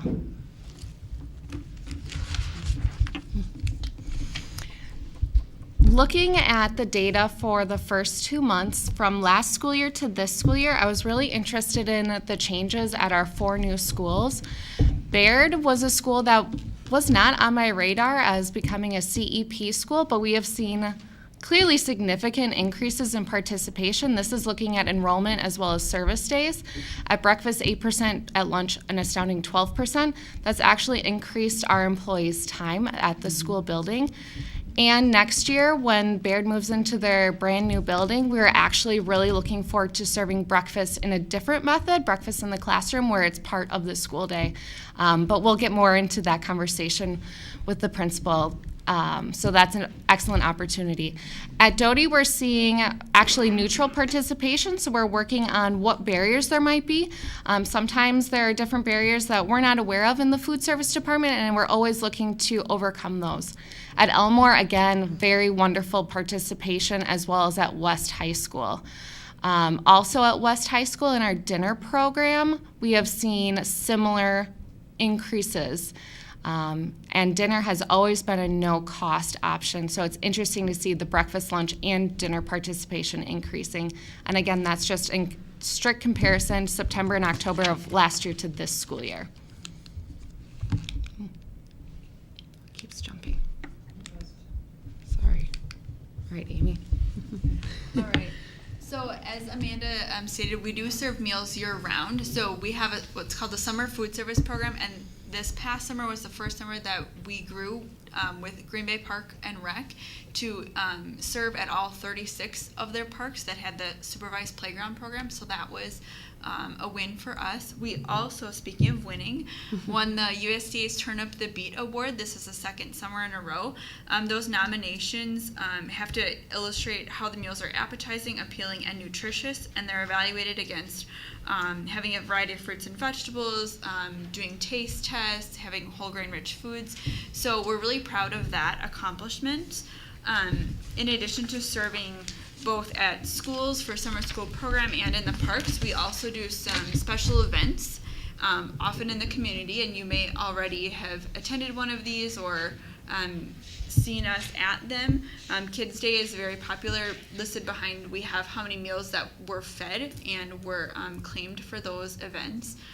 So as you can see, Kids Day, Fit Fest, and Kitty Carnival are three of our biggest meal services on a one-day or in just a single day. So Kids Day is one afternoon, and we serve strictly lunch over 1,700 meals in that lunch period alone. So we're really proud of that, and our staff who decide to work during the summer and help us with these special events, and it all come together.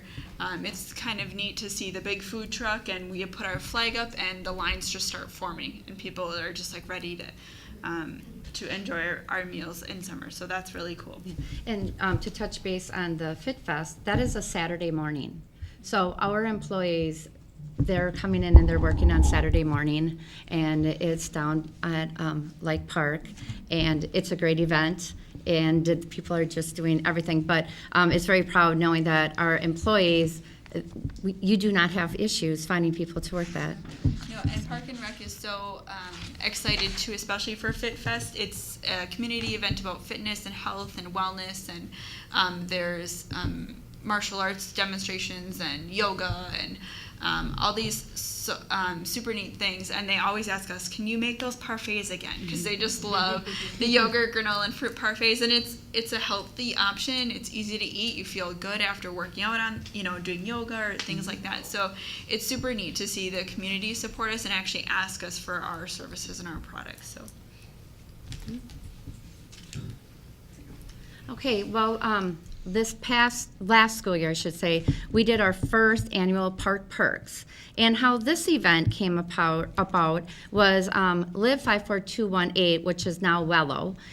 They had the Grow Project launch, and Amanda and I, we attended that, and it was downtown on Broadway, and we were sitting at the perfect table.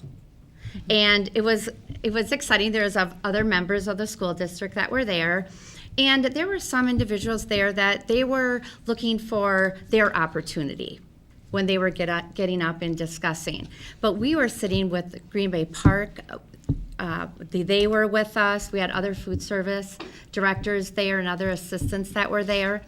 And we did something. What can we do? How can we reach out to our families? How can we discuss that summer feeding is just not for the free families? Summer feeding is for all families in our community. If they're going to the park to play, if they're going to take part of the park and rec all of the different programs that they have to offer. So what we did, as I said, this was our first annual kickoff, and we had it right over by Joanne's. And we had the Wildlife Sanctuary was there. We had individuals from Bay Beach was there. The library was there. Please, ladies, if I'm Water missing. department. The water department. We provided walking tacos, and we were able to claim all these meals. And so we raised our participation with that, and it was just something so positive. And here are some pictures that you can see, and that it was just not all about food service, which we did bring a big part of it, because when you get free food, people want to come. They just keep coming. But families were even staying after we were serving them. They were playing with their students on all of the equipment there, or they were just sitting at the picnic tables discussing. But it was part of our community, and it was part of our district that we were there and we represented it within. So that was something that was wonderful, and we're going to continue. So when we talk about students, we know that each school and each student has a different atmosphere, different climate. So what we've been working on in the past few years is really updating what our spaces look like, because when we learn about food and offering delightful menu options, we also know that how it looks and the atmosphere that you're in is very important.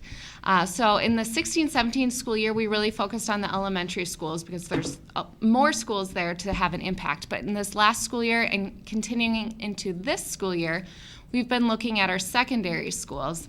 We went out to bid with 3 different vendors, looking at ways that we could update our look of the schools. Here you can see at Preble High School, we added different areas, some really neat graphics that were taking into consideration the different words and mottos that they use at their school, as well as what we wanted to make it look, let's spruce it up, make it look nice. At West, the door there is one of my favorite pieces that we've done, and actually it's been wrapped on the inside now too, so when those doors are closed, you see all these beautiful fruits and vegetables, and then on the when the doors are open for service time, you see that same graphic, so it's really nice. They have the garage doors that secure the serving area, and they have the big paw print for the West Wildcats, and on the inside there's the big roar. It's a really awesome space. At Southwest, this is a new installation. It's actually has dimension to it, so it's not just a vinyl graphic that's on the wall. It has some dimension, and those are again using those words that they have in their core values. And even at some of our schools that we have done, the students are coming through and they're making comments of, "Are we one of the cool schools?" Mm-hmm. Yeah. By just putting new signs and just we're doing a facelift. Yes. But we're trying, and it was discussed earlier in the board meeting tonight, where going into the school you want. Even though you're not in the same school, you still want it to look the same. Like it doesn't seem like they don't belong together. So that's what we're doing. Like it has a look, they all look the same, but they look for their school. So you can see the difference with Preble and the Wildcats, but we're still focusing on those same look within our district. And it is like, you guys, this is so good. Have you been over West? Have you eaten there recently? Like, if anybody in this room hasn't been, Amanda and I went over there, and I was like so excited. We were there, and we had this amazing lunch. And the graphics are just, it looks like it's a cafe. It's a cafe, and it's so much cooler and hipper, and you can tell the kids, it's reflected in the space, and I just thought knocked it out of the park. It was awesome. Thank you. Thanks. We're really excited. Edison will be ready to go too. We've been working with our vendor already. Yeah. And she's got some really awesome ideas for different wall spaces. And Principal Dan has been really willing to let us do what we need to do to this space. So we're very excited. So in addition to sprucing up the cafeteria and the areas in which we serve, we have been expanding our meal options to be a little bit more on trend and follow the things that students are asking for. So we have a few new entrees. For example, we do a grilled cheese sandwich at elementary schools. That was new for us in the last year. We've added breaded chicken strips at the secondary level, as well as keeping some student favorites. So popcorn chicken bowls, Salisbury steak. We've also added or expanded smoothies at breakfast at our secondary schools, which the students seem to enjoy. And then we do the build your own days, burgers, stir fry rice bowl. Some of those were ideas from staff. You know, can we do all 3 kinds of cheeses and let them build their own burger? Can we add mushrooms to it and all this sorts of stuff? So they've really taken that on and given us some really good feedback and ideas, and then we roll it out. Another example of staff feedback was our salad bars. So we have enhanced our salad bars at the elementary level, and Heidi's going to speak to this a little bit more. But the picture in the bottom is one from Dan's from within the last month, where we've added, you know, shredded cheese, fresh broccoli, roasted ranch garbanzo beans, which are homemade in our kitchen. And our salad bars just look full and beautiful, and students have so much more options to try at lunch. That's all right. So as Amanda was touching base on how we're personalizing our school food service, also the cafes, what we have done with within our Fund 50, we have been putting new tables in some of our cafeterias. So at Washington, we did purchase all new tables. I did work with Jake Alverson, who is our Director of Procurement, and we did go out for bid. We did bring in 3 different vendors to come in, look at the space. How can they design it that we have maximum seating for our students? So the schools that we've done thus far is Washington, Lombardi, Chapel. Actually, we are going to be working with Dan over at Edison because we're looking at the new tables that we're going to be putting in there. And then the tables that we have at Edison, that not that they're in bad shape, but they need some help. But we're going to be able to also recycle and reuse. So we also are working with that too on that. And then for the meal ideas and feedback from the students and staff, as Amy has touched on, that those are our customers. We can build these menus all we want, but that doesn't mean they're going to come. We reach out and we talk to the students and to the staff that are listening to the students every single day.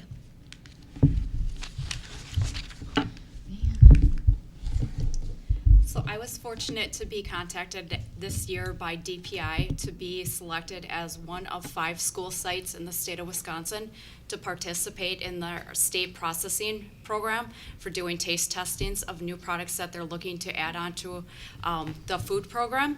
So in November of this year, I conducted a taste testing at Aldo, at Red Smith, Edison, and we had a dietetic intern from UWGB that actually conducted that with the Preble Culinary Arts Group.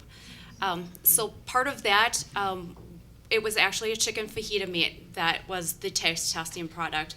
We already use a chicken fajita meat, but they brought in 2 different products. Overwhelmingly, we've never done chicken fajita meat with our elementary students, and the kids at both Aldo and Red Smith kept saying to me over and over, when is this going to be on our menu? When is this going to be on our menu? So that being said, I came back to the management team and said, we have to get this on our menu. So the first day that it will actually be on our menu will be Wednesday, January 9th. That we'll be serving that to our elementary students. Across the board? Across the board, yep. We already have the chicken fajita available for the middle school and high school on the Fiesta bars, but across the board, yes, it will be available.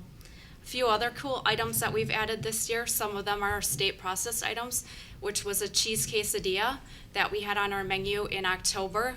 If it's available, we'll be continuing to use that product next school year. We just did 2 weeks ago spaghetti and meatballs with the students. Years ago it was on the menu when I joined the district. The kids did not like it. Overwhelmingly, the kids were like, I want it on the menu again. So that will be expanded onto our elementary menu, actually coming up in February as well. Did you change it? Is it different? We didn't. Nope, it's the same exact. Identical recipe, Yep. whole grain percentage, of spice, the whole. Yep, everything Yeah. identical. So, but again, just change of times, kids' taste buds, kids getting familiar with it. They overwhelmingly loved it. Other item that we tried out on a small scale with our supper program was a chicken and cheese roll-up, which we Kids, again, all but one school said the kids loved it hands down, 2 thumbs up, positive feedback. And so that will be coming up on our elementary menu starting in February again. We touched base a little bit on salad bars. So we have enhanced our salad bars quite a bit. We do a homemade roasted red pepper hummus from our kettles department that we make in-house. As Amy touched on already, the roasted garbanzo beans, we've added diced hard cooked eggs onto our elementary menu, cottage cheese, fresh broccoli. We've had a couple of unsuccessful things, I must admit. We tried a rainbow shredded carrot and the kids weren't quite too happy about that. Cauliflower was overwhelmingly, they didn't like the smell of it. So there's been some very positive as well as some things that were like, we need to go back to the drawing board on it. So, but those are just a few cool things that we're doing. Last school year, we reached out. We felt we really had the need at Aldo Leopold to enhance their breakfast program. So we did reach out to both the parents as well as the students to ask for their feedback. Based off of that feedback, we did work with different brokers and our vendors to see what we could do. So they do offer now a hot breakfast item every single day at Aldo. As well as some other cold entree items. It's been a really great program. It's built participation at that school site. But again, it's something that we can continue to keep working and growing on. So. And then the next one is another picture of some of the new menu items that we've done, as well as the enhanced salad bars with the new products. On Wednesday, we'll also have diced mangoes on our menu for a fruit option, which we've never had before.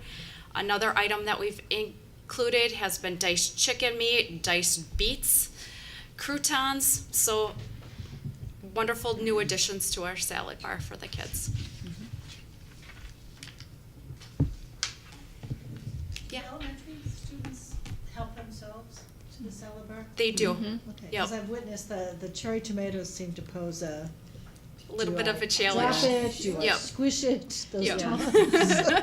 We try to From- put in appropriate utensils for, From yes. a therapist, it's Yeah. a fine motor. I like it. And you'll see that the salad bars at our elementary schools are actually different than what we have at our secondary schools. They're at a lower level, so those kiddos can get in there and get to the products easier for them as well too. So.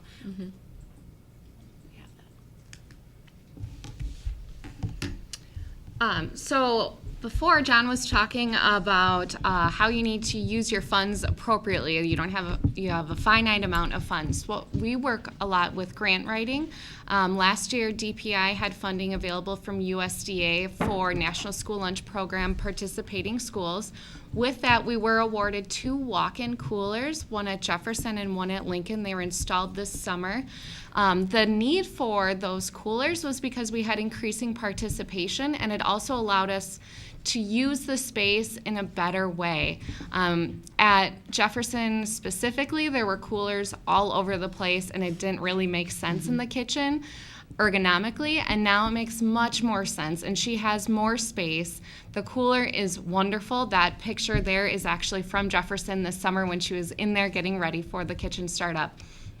DPI has the same grant available. I submitted last week for West High School to have 2 double-sided salad bar units. The units that they have currently are in desperate need of just being completely replaced. So we do hope that we're awarded. Because we have that increasing participation that I talked about earlier, we have a great need to have these new salad bars would be larger. They have a greater capacity to serve the students, as well as actually being salad bar units. The ones that we're using now are not. They are retrofitted milk coolers. So you have to use what you can, but these will be great if we are awarded. We are also working with West High in the School Breakfast Challenge. That's through a whole consortium of organizations, and it's just a really great program, specifically through this Wisconsin School Meals Rocks is promoting that as well.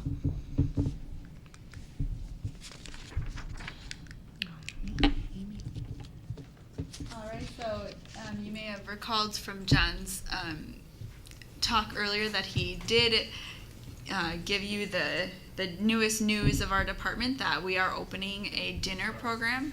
That's okay. You just took my thunder.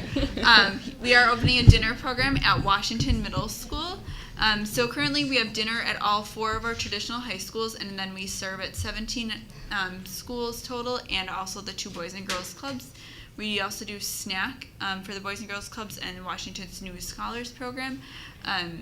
But with expanding the dinner option to Washington, which would be similar to the high schools, it would allow all the students that are staying after school for any sort of enrichment activity, whether that be homework help or sports, to be able to come and have a dinner at no cost. I just want to speak to this too, because the turnaround of how that happened was Cindy was here, we asked about dinner, I emailed Amanda, and like a month later here we are, and they're having, like, you guys, the turnaround for implementation and to make it happen, I am just always in shock of how they managed to do that. Like literally it was like 2 emails. Right away. Yeah, I mean, but they always are so great at just having a great idea and moving it forward and figuring out the best creative way to do it. And that's a great example of how quickly you're able to move things forward. Yeah. Cindy was very excited for her students too. She wants to really move things ahead. So she was she gave us time to do some marketing. So we're starting at January 7th. As part of the dinner program at at East High School, we were contacted by a coordinator for the Arts Alive event, and she asked us for a simple catering. And Lynette said, well, since it's at East, like, why don't we serve all your students dinner? So we served 230 dinners in one evening for all the students coming for the Arts Alive event, as well as other students that were at East High School for other things that were going on. So we gave them a variety of menu options and entrees, spruced that up. We added some more sides.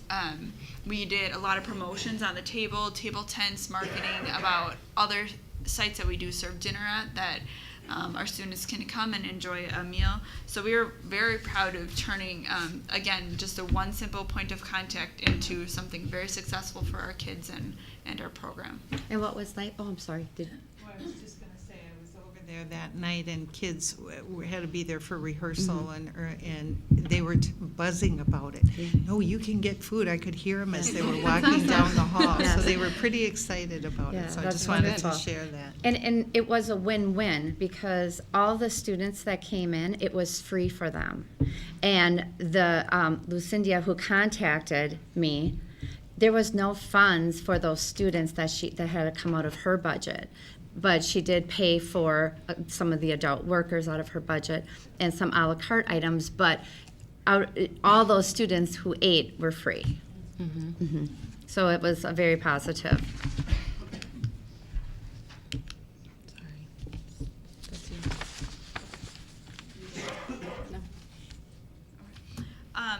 Furthermore, we do a lot of engagement within the district. So these are just a few pictures of the things we have done.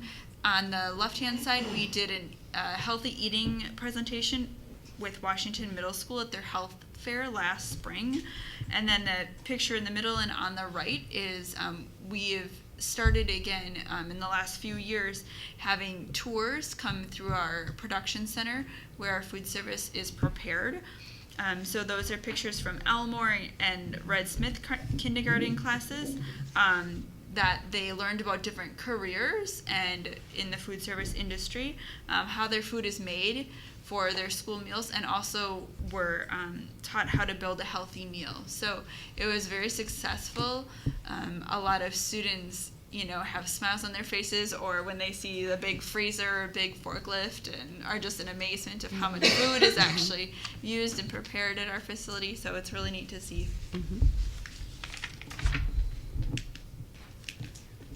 All right, so our engagement within the district, what we have started is we have worked with our prime vendor, and now our schools who have contacted myself and the other managers, we are getting them set up with our vendor that they can order right through the vendor to get approved smart snacks delivered to a school close by who's already getting a truck, and then do a pickup. So they don't have to go run to another store and use their P card and then worry about using the calculator to make sure that it fits within the USDA regulations for the smart snacks that are sold within the school time. So that is something that we have been working on. And then also we have within our program, we have really started to do a lot of caterings within our school district. And from within here at DOB to even out at the schools, which has been very positive. We're doing teachers conferences too. Different schools are contacting us and we're getting those set up also.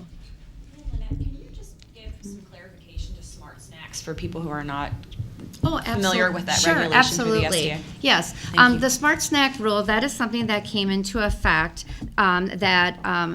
really 3 years ago. All districts had to have a wellness program, and that all of the smart snacks had to fit the USDA guidelines. So what we did here within Green Bay, we did have a team that did work together on putting a wellness policy together. And the smart snack rule will state that foods have to be within the calculator of made with whole grain, the first ingredient, whole grain, fruit, vegetable, dairy, or protein. So what we have done, we have been doing our due diligence because we need to within our food service operation because we do get audited by DPI. And they look at all of our programs, our menus, all of our foods that we do serve. But now they are looking at the whole school day, from the beginning of the school day to after school, that all of the foods that are sold to the students need to fit within those regulations also. So with that being said, we do have some opportunities here within Green Bay that we are working on. So that is one of the reasons why we're working with our prime vendor to give our staff at our schools that resource. Thank you. You're welcome.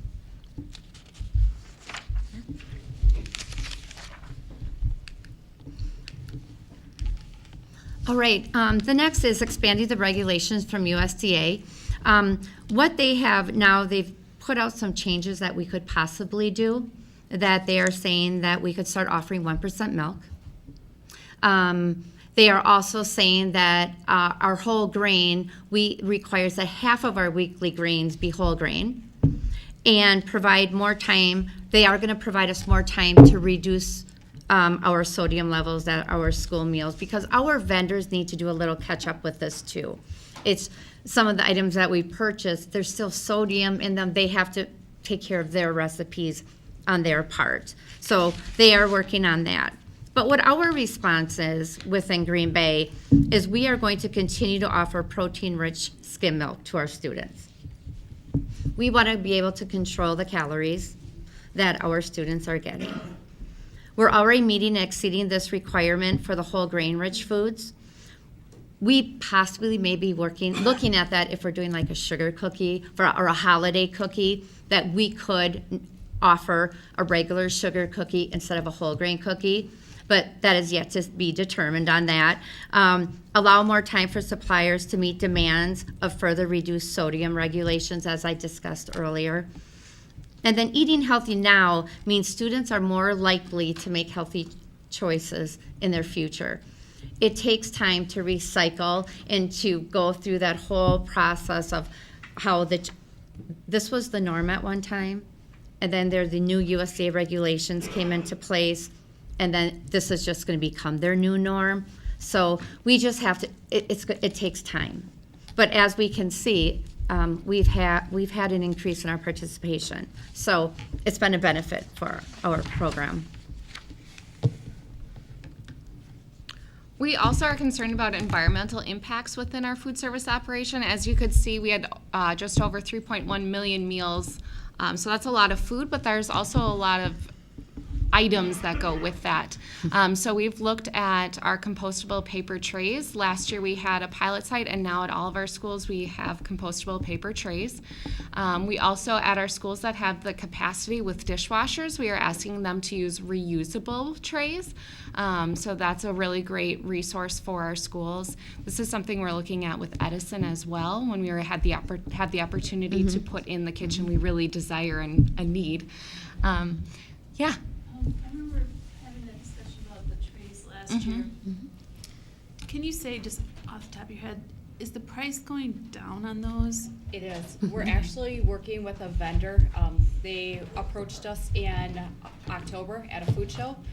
GenPack is the brand, and actually our current trays right now cost us 11 cents per tray, and GenPack is willing to come in and provide us that same tray, and it's actually sturdier at 9 cents a tray. Right. So we're hoping just after the first of the year that we'll have that tray available. It came in for a short time. They didn't realize our supply and our demand. So they're in the process of beefing up their inventory, but just after the first of the year, we should be strictly converted over to a tray that's gonna, again, cost us 2 cents less per tray. I don't expect you to have this figure, but can you kind of ballpark what that saves our district between the old price and now this new price in the course of a school year? Are we talking? Oh, you mean thousands? It's going to be like $42,000. Yep. Yes. Correct. Since it within our district adds up huge. Yeah. It's amazing. Yes, it's going to be about $42,000. Okay, thank you. And a little more on that, we've had some of our food service workers and cafeterias actually have that math lesson with their students to really show them, don't just go through and try to grab trays, make sure you're taking one tray and what that impact is at in that one lunch period at that school for that whole school year, but then what that's like at all of the schools. So it's been really a good tool for everybody. Along with more environmental impacts is we have sharing tables. This was a controversial item a few years ago, but DPI did come out with some regulation or some guidance on this. And what this is it's available for students who are participating in our meal program to take items that are individually packaged or untouched and put them onto a designated area in the cafeteria for other students to go in and take. It decreases the waste of what goes into the garbage, and it also increases the happiness of the students who are getting a little bit more of what they want. There's also no regulation that the student needs to eat everything that they've taken. If they want to go and get maybe a milk that's out on the sharing table, they're able to go and get that before they've consumed everything on their tray. Because we know some students don't like everything that's available, but they do need to follow regulations for taking the fruits and vegetables. Maybe it's something that they're really excited about on the sharing table, and so that's an opportunity for them. Absolutely. That's the most common item that ends up on the sharing table. If you can't say. Applesauce cups. Yeah. Applesauce cups. Yeah. Yep. Yes. Yep. Just take it out and put it in the next for the next day. Yeah, Yes. yeah. And so the items that are ultimately left on the sharing table that are non-perishable, the school can then use them for different projects. So some schools collect all of the food and then they have a pantry that comes and picks up, or they bring it to a local organization that could use the food donation. Or some of the social workers might use the food for students that come in that maybe need a little extra support over the weekend, or they missed breakfast and it's just right before lunch and they might need a little extra nourishment. So it's a great tool for everyone. And we really like that.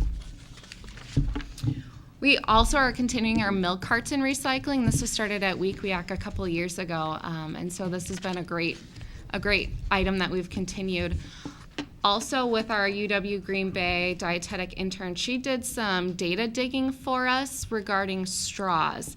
And she gave us some good information about the nutritional impacts on straws and how easy it actually could be to switch to our spork packet in our elementary schools has the spork, a straw, and a napkin. Not missing anything, right? Yep. Okay. And it would be really easy for us to switch to a spork packet that does not have a straw. It's something that's already available from our vendor. Eisenhower Elementary had a student vote for this a couple years ago, and so they're already using this product. And we would still have straws available to students that might need them, because some students do need them with different needs that they would have. This is obviously a trendy topic. There's different organizations. SeaWorld has banned straws, Hilton hotels. There are cities that have banned straws. There are different types of straws. You can have paper straws or biodegradable straws that are made from a different type of plastic. But what really we are looking for is guidance on what your thoughts are as the board on what we should be looking to go for. This would be a minor savings of approximately $600 a year, but that would allow us to put that money in different areas while also still providing a straw for students.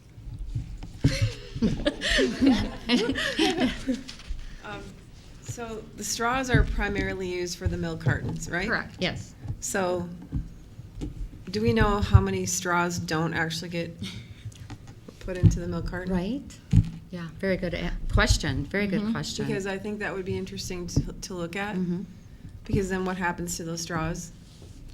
They get thrown They away. go in the garbage, yeah.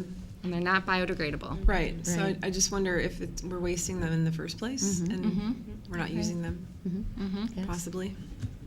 Go ahead. And you would still have them there. Yes. They just wouldn't be in the pack. Correct. So if there was a kid who needed them. Katie, did you have something? I was gonna say the same thing that Rhonda did, that I think is unnecessary. Right. And they're actually selling metal reusable straws to try to diminish the use of, but to try to diminish use. Now, on the picture, it looks like one of those juice boxes that were always a devil to try and get the straw in the first place. It's like, ban those, you just shove them and then you squeeze Right, and it yes, goes everywhere. yes. Do we serve those? No. What we're showing with that is when we're recycling, that those are also recyclable too. Right. Yes, we do serve Yeah, we those, do. sorry. We do Yes. have serve those type of juice boxes. But, Boxes. Would there be Yeah. access to them without the straw? I would have to check with the Yeah, vendor. We get those through the dairy and they're glued right onto the juice box, so I would have to check Okay. if they Okay. make that without. But I can do. Okay.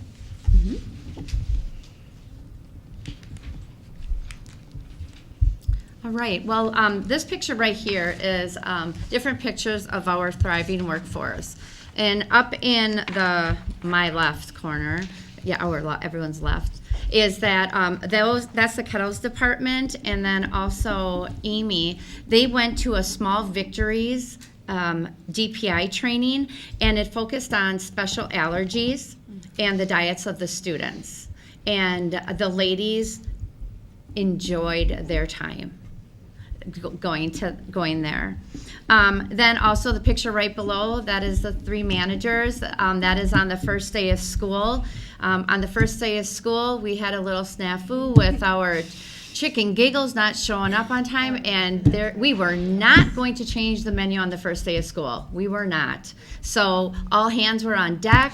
We had Reinhardt bring in the chicken giggles. Staff were supposed to be off, but they weren't. They came to work. So the kids had chicken giggles on the first day of school. So, aren't you happy about that? Thank you. Yes, right, yes.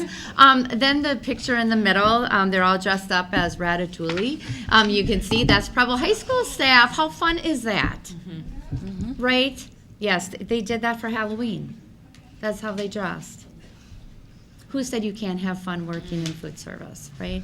And then the other pictures of the 2 ladies that are all lit up, that was their special dress-up day, glow-in-the-dark day at Nicolay School, that our food service staff, they, obviously you can see they dress up and they always participate with the school. Yes. So feeding student success. With the food service department, we do have success. We're feeding our breakfast, lunch, snack, dinner this summer within the community. What we want to do move forward, as I touched earlier when we first started our presentation, our biggest growth is breakfast. So what we would like to see moving forward, what do we do next? We want to look at schools doing breakfast in the classroom, where our students can participate, how we can have this part of their school day during the roll call, get them into their classroom, and maybe they're getting their stuff on their desk, and then they're eating, and the teacher can go around, or she's taking roll in the morning. Some schools, but not all. My daughter teaches at Yeah. a school, and it's Yeah. nice to You're- start the morning breaking Yeah. bread with Yes, you are absolutely one correct. another. Participation goes up. Mhm. That's the Oh. And most I'm important wondering, model, with yeah. our increase in breakfast, is our tardiness going down? Possibly. Is there a way to get? Could be, we would have to check that out with Yeah. the principals If at the it's impacted schools. the tardiness Mhm. that it, you know. From a has to- national research, there is I a would think. connection there, but locally, but yeah. Yeah, we could locally look we at could, that. yes. Also, some of the ideas we have discussed is, we are always looking at, well, I shouldn't say we are, but students, oh, here's the cafeteria, come to the cafeteria. But what we've talked about, we want to go to where the students are. Let's get a kiosk and put it at a door where the students are coming in, and have a breakfast at the high school, middle school level, that as they come in, if they're coming in a little late, where they can grab their breakfast and take it to their class. Their students, I have a son who's in high school, a daughter who graduated, and they would always grab something and go eat it in their classroom. Or, oh, Mom, I didn't grab a snack. I might go to the cafeteria, grab something, and then go. So we want to go to the students, so that's something that we are looking at doing. And then also, we had a sidebar conversation. We want to look at eliminating our reduced price of 30 cents for breakfast and see what that would be financially to us, but would that help us increase our participation, that it would offset that 30 cents we would not get. I have done that in other districts that I have worked in, and it took some time, but it did move forward, that it was a positive. So we would want to look at the financials, though, with that for our program. And for our dinner, as we did discuss, that we're adding Washington on January 7th, which we are very excited about. For summer, we are looking at having our meals more at the lunchtime instead of serving. What is our latest time, Amy, for? Some of our summer, like our trucks might end at 1 o'clock or 1:10, which is fairly late to eat a Mhm. lunch. Especially in the parks, we changed the serving times at the locations drastically last summer, and we saw a lot of changes with our participation with regard to that. We looked at it from a transportation perspective, making sure that our routes were the most effective in that manner. However, some parks significantly went up in participation because it's right at the noon hour, it's at a busy park, maybe with a pool, and other parks really drastically changed for the worse. So we're looking at adding another truck, which means another route, which means more tighter control around that lunchtime and not eating so late or so early. Yes, because food service, we have a little bit of, our problem within food service right now is we are contacted by DPI, really, we don't have a problem. We were contacted by DPI that we needed to spend money. Because we had our Fund 50, we had too many dollars in there. So, with that being said, they want to see us, what can we do? I had to put a plan together, this is what we're going to be doing. And one of them was purchasing a truck. So, as Amy touched on, is that actually I just sent in the paperwork last week for the purchase of the truck. So we'll have another truck out on the Green Bay streets this summer. I just want to say too, I've worked with districts all around the country on school breakfast for a number of years. I don't do that work currently, but I have, and that's actually how when I was a parent here in the district, I started working with Amanda because Action for Healthy Kids was able to provide some grant funding for the breakfast program, and we did some work at Aldo through the wellness team. And what we have with our team here, we cannot take this for granted because this does not happen at other districts. our meal program here, the importance of how it's connected to our academic success and the success of our district cannot be overstated. It is critical to our students every single day and to our families that can send their kids knowing that they're getting a good meal. The other thing I'll say too is we do have work to do, and there's always new things that we can do. And I think parents who have concerns about allergies or whatever what the food is, when I have encouraged parents to reach out to you all, they have gone and done site visits. I've had parents do that, and were concerned. I said, go do a site visit, and they've gone and came back and felt positive. So I would just encourage, if parents are here or if they're listening and you do have concerns about the school meal program, to reach out to these ladies, because your team has always been responsive. An example would be at Aldo Leopold, we did a survey for breakfast, and we had a number of parents who were concerned about the sugar content in some of the breakfast items. And so we did a survey together, and we brought in like hard-boiled eggs, and we did some different things. And so then we had the mayor came for a breakfast event, and that line was out the door. Yeah, Remember that? it was. We were like searching for meals in the back room. I was like, there's no more meals. Yes, we were. Yep. The mayor came, and we did the whole thing. We had like a special guest, and so anyways, I think it's really important because it does take a whole community, and you are always open to feedback and engaging people, and I appreciate that. Thank you. Perfect. Thank you. Yes. You are responsible for my daughter actually expanding from 4 foods that she's eaten since she's been alive. She takes lunch every day and loves it and talks about it constantly to me. So Wonderful. I just want to say thank you. Oh, absolutely. You're welcome. And it transfers to other parts of her life. Obviously, when we go out to dinner, when we're at home, I get to expand what I'm making, and I believe you're responsible for that. So Wonderful. thank you. That's a success story. Thank you. Yeah, Yes. that's awesome. Just going back to a little bit earlier in your presentation about the first annual Park Perks.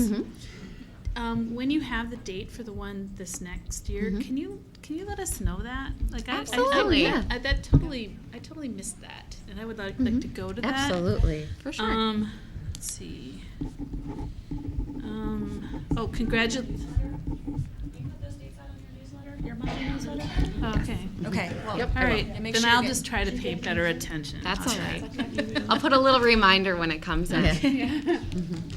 Congratulations on the USDA Turnip and Beet Award. That sounds great. And then I had one question. When you were talking about eliminating the 30-cent cost of a meal, and you had done that in another district. Yes. That district or districts, how do they compare in size to Green Bay? Were they smaller? I was in Manitowoc, and they were a quarter of our size. Okay. And then when I was also in Oshkosh, and they were like about half our size. Okay, all right. I'm just curious if it, I mean, there aren't many schools in the state that compare to us in size. Oh, but- absolutely. And that's where I mean, this is something that I'd have to sit down with Mike Stengel, and I'd have to discuss that with him, and then I'd have to go to John Kasha, and we'd have, it would be a big picture, but these are some of the things that we are looking at, that some different ideas, some thought processes. What can we do? Because as Green Bay, as we know, we do have a high negative balance with. So is this something that we could eliminate that negative, and would that have us grow more of our participation to bring in more revenue by that way? So just looking at those different avenues. Okay. And then I just had one more question about, you said we were chosen by DPI to do some taste testing. Was that just like random, or did they choose our district?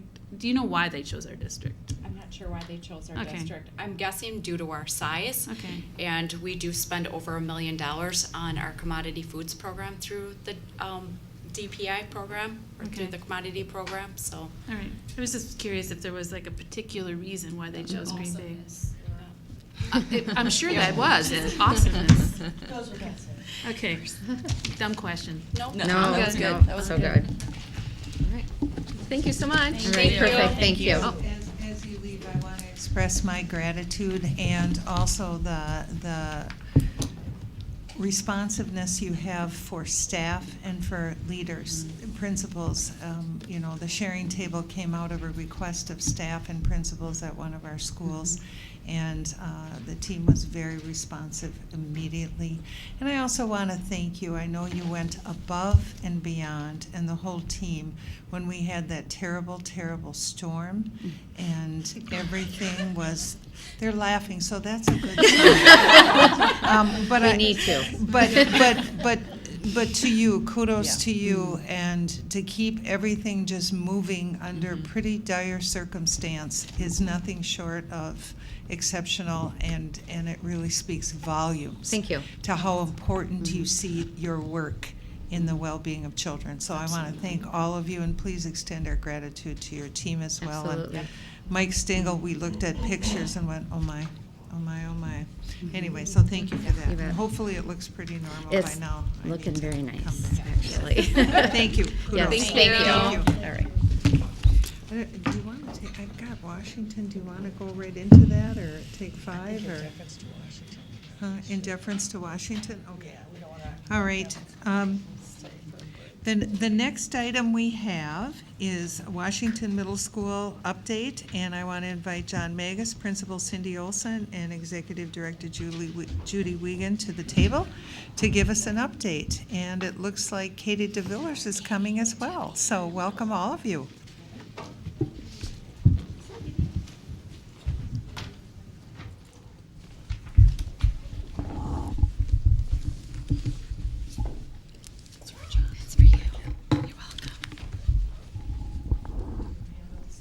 Yes, I will share the handout, and I'll pass it. It'll give us the opportunity for a movement break. I'm glad. Well, sure, yeah. Maybe everybody can come get their own, maybe? All right. No, but we are here to share at the board's request another update on Washington, another report. This is our December report, which contains the AIR information from November, of course, as well as updates on several questions asked by board members in our presentation last month. So this is the next installment. So why are we here? We're here to provide the board with this update, as well as some of the behavioral efforts, since there were questions asked related to behavior, as well as what we're sharing now is the physical copy of the November American Institute for Research report summary. And just a reminder, if you could click on the measures of success. I don't think I can click on the measures. Can you click on the measures of success? That we had some definition of how we wanted to measure success at Washington, because it's easy to go based on a question or rumor or particular piece of information that might come forth at one particular time, but we thought it was important for us to put out the measure of what was considered success related to assessment and achievement, as well as behavior and perception. So that is there for you. And if you could click back to the presentation. Anything else? Okay. Oh, I'm really not very good with this clicker. It's an interesting clicker. It's a temperamental clicker. So tonight we're going to share not a lot about our measures for success, because the questions that we were asked when I was here last time connected more around structures and systems at Washington. So we're going to talk a little bit more about the Heat Pride process, our LST process, which is Learning Support Team, staff supports, and then professional development that we have coming up with our staff at Washington.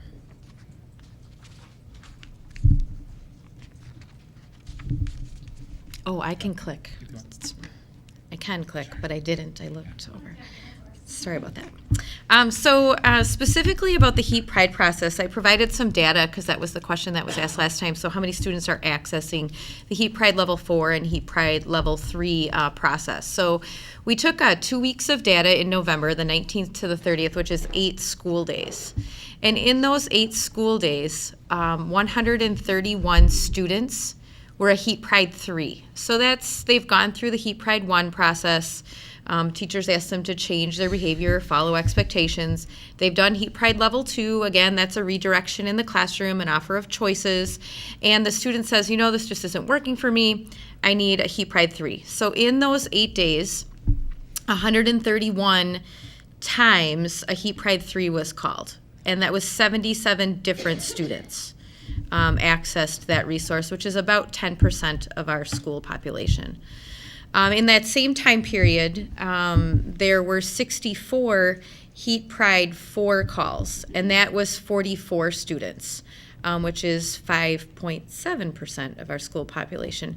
So on the bottom, you'll see that where it says classes held in that time period. So if you take our 766 students, and each day they have 7 classes, and then you multiply that out by the 8 days of school that we had in that time, there were 42,896 classes held in that time period, just to give it a perspective of how many different interactions students have with teachers during that time period, and how many times we did access the Heat Pride process. I do have our data from the last 2 weeks. And the reason we started just 4 weeks ago is that's when we did the reteaching both to staff and students. The kind of reboot of the Heat Pride process was just in early November. So from December 3rd through the 17th, which is 10 days of school, 2 weeks, during that time there were 206 Heat Pride calls, so an increase. And that we usually see this time of year as well as we head into the holidays. And that was for 100 students. So about the same amount of students, a little bit of an increase, but more calls. And in that time period, in 10 school days, there's 53,620 class opportunities. In Heat Pride 4, there were 68 calls, so about the same. And actually, percentage-wise, it would be less because it's 10 school days, and for 55 students instead of 44 in that same 2-week period, or a different 2-week period. Just give us a refresher on what's 1 and 2 are the different classroom redirects, and Yes. the 3 and the 4 are outside the classroom redirects. Well, outside the classroom. So a Heat Pride 3 is a monitor, works with the student, talks them through what happens in the class, and the goal is to get them back in the class quickly. I would say Heat Pride 3 calls last less than 5 minutes, sometimes more, but I would say the average is 5 minutes. And then Heat Pride 4 calls are where the student leaves the classroom and processes with a specific person. So we have staff that are specifically trained to talk through students on the Heat Pride process, or Heat Pride 4. And there they fill out a reflection sheet. They participate in having a conversation of how to fix the relationship back with the classroom. And then when they go back to the class, they are sharing an apology to the teacher, and they go through a script with the teacher to come back into the classroom, and then the teacher goes through a script with the student to welcome them back into the classroom. And those as well are we are keeping track of time on how long students are out of the classroom, and I would say 10 minutes to 15 minutes would be the average on those. So if there's something more serious, and there's that results in a suspension, is that separate from the Heat Pride, or is that a Heat Pride 4 that also required an additional? So there's not those are outside Heat Pride, the Heat Pride process, anything that's suspendable. Okay. And those would show up in our administrative handled referrals, or our suspensions, our in-school and out-of-school suspensions. Okay. I don't have that data with me. So a more serious incident is not level of, it's separate from the Heat Pride process. Can you say that again, Andrew? Yeah, a serious incident in a classroom that leads to a suspension or discussion of suspension, or they're not coming back, that would be out. That's not in this data. It's not level 5, it's separate. Correct. Okay. We call it level 5, but that's not how we call it that on the radio. Okay. Then we know that an administrator's needed for that situation. Are just want to ask a question if I can about, because we're covering this right now, and we're collecting information about Heat Pride 3 and 4. Are you finding out from the monitors at all what's going on? Any commentary, any information, anything that's allowing, or I guess responsible for these kids getting to 3 and 4? Are they sharing anything, and are you keeping track of how they're feeling, what they're thinking, what they're doing, what they might be missing, anything in order to maybe try to prevent 3 and 4? Are we finding any sort of information from the monitor or the student learning advocate who's actually receiving the student at the time and having to work with them? Who's keeping track of that? Well, we're not collecting the data as to the why.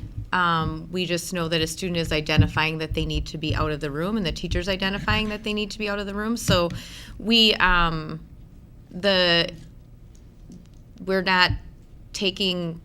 we're not doing what you asked, Rhonda, specifically about checking the emotional well-being of the child at the time. The monitor is assessing them and having the conversation with them about what they need to do to get back into the classroom, because the goal is to get them back into the classroom. Now, if they're not ready, we're not forcing them back into the classroom before they're ready. One of the things that we're keeping track of are students that are using the Heat Pride process more frequently, and those students are then, I'll talk about the process for those students accessing our learning support team services or providing more supports within the school day for those students. So there's no communication from the student learning advocate or the monitors to administration about what they're experiencing, what they're seeing. You mean in terms of like trends and themes? Right. Is there anything are we looking into that at all so we can maybe be more proactive Sure, rather than reactive? So we're keeping track of where the Heat Pride calls are coming from. So we know as an administrative team where the Heat Pride calls are coming from, the time of day that the Heat Pride calls are coming from. So yes, we track that data and we look at that data and we're aware of that data, and we are putting supports in place connected to that data, if that helps. We do deeper data analysis with the office referrals, the administrative handled referrals, so that's something that we break down with the data team, and I think Katie could probably explain about that when we get to that point. But these are the lower level pieces. Sure, we look for the patterns, but we can talk about that when we get to it. Can I just ask a clarifying question too? Sorry, and you might have said this the last time you were here. 3 and 4, this information is going in Infinite Campus. You're documenting this? It's not in Infinite Campus. We're keeping spreadsheet data on 3. 4 would get entered into Infinite Campus by the classroom teacher. And 1 and 2s, are we keeping any of that data to see? Okay. Because I know some of our schools are keeping 1s and 2s, so I just was wondering if you were seeing one. I was at an elementary school recently, and the principal was talking about this, and he said he found that information would be helpful to sort of track it before it got to 3 and 4, so I didn't know if that was part of what you were doing as well.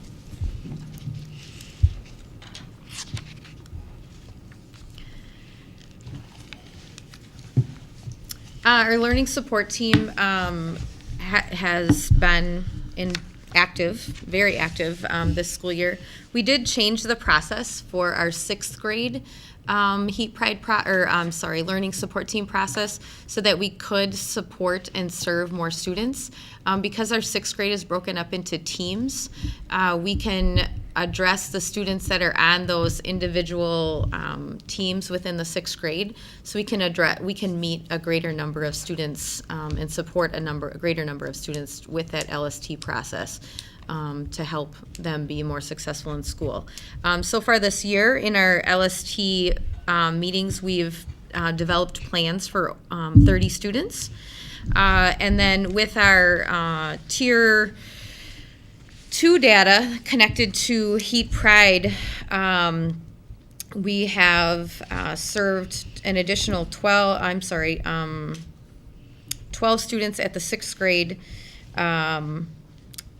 8 students at the 7th grade, and 11 students at the 8th grade.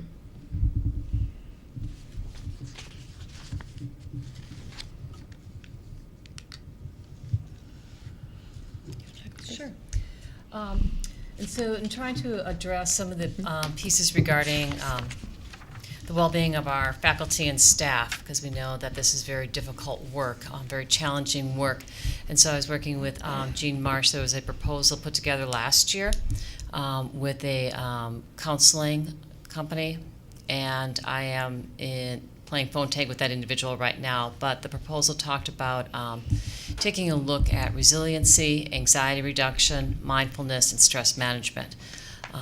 Very specifically, participants, again, it's voluntary, but we'll look and identify specific areas of stress, develop a plan for managing that stress, and a level of practice in executing their plan. So as I mentioned, timeline, I'm currently in consultation with that provider, and we will collaborate with Washington Middle School and their building leadership team to make sure that it's tailored to their needs this year.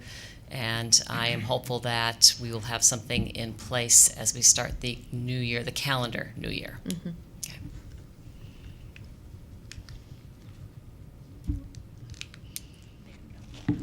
Regarding professional development, Washington Middle School will be starting CHAMPS. Actually, they're starting a CHAMPS book read. They've already started it. Just a reminder, maybe for those that aren't aware, that CHAMPS supports proactive and positive classroom management. It focuses on the acronym STOIC, which is structuring your classroom for success, both in physical ways, like how you have your class set up, as well as routines, activities, transitions, teaching expectations consistently. That's where the word CHAMPS comes in the name of the resource, because it goes deeper to say what are the expectations around conversation we can have and when we can have it. How do I get help as a student? What is the exact activity and the outcome of the activity? What movement do we allow during the activities and transitions, and what does participation look, sound, and feel like? On December, last Friday, December 14th, the early release, the staff went through the introduction. They did a jigsaw of the introduction, and they got an overview of CHAMPS.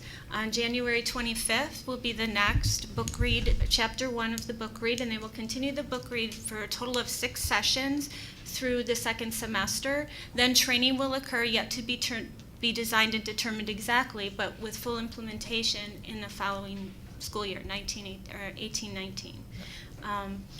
So CHAMPS also, just as a reminder, the STOIC acronym can be found in our elementary and secondary behavior education, intervention, and discipline doc, as well as in the multi-level systems of support for behavior. So you've seen that before in those documents. What did staff have to say about the initial activity? So part of my weekly email to staff, I asked for just feedback on the initial training and who needs copies of the book and how much do they know about it. And the majority of staff really appreciated the opportunity to have the formal training and really come together and have a set system that they're going to be using. So overwhelmingly very excited. Yeah. And the culmination of the training is a 5.1 classroom management plan, which outlines all those pieces that we went over in STOIC, where teachers have to reflect, that's the real power on their practice, and make a decision on how they're going to do their classroom management in their classroom. And so that's a nice tool for everyone to have a common language, a common understanding, for admin to know how to support the staff and students in full implementation of CHAMPS.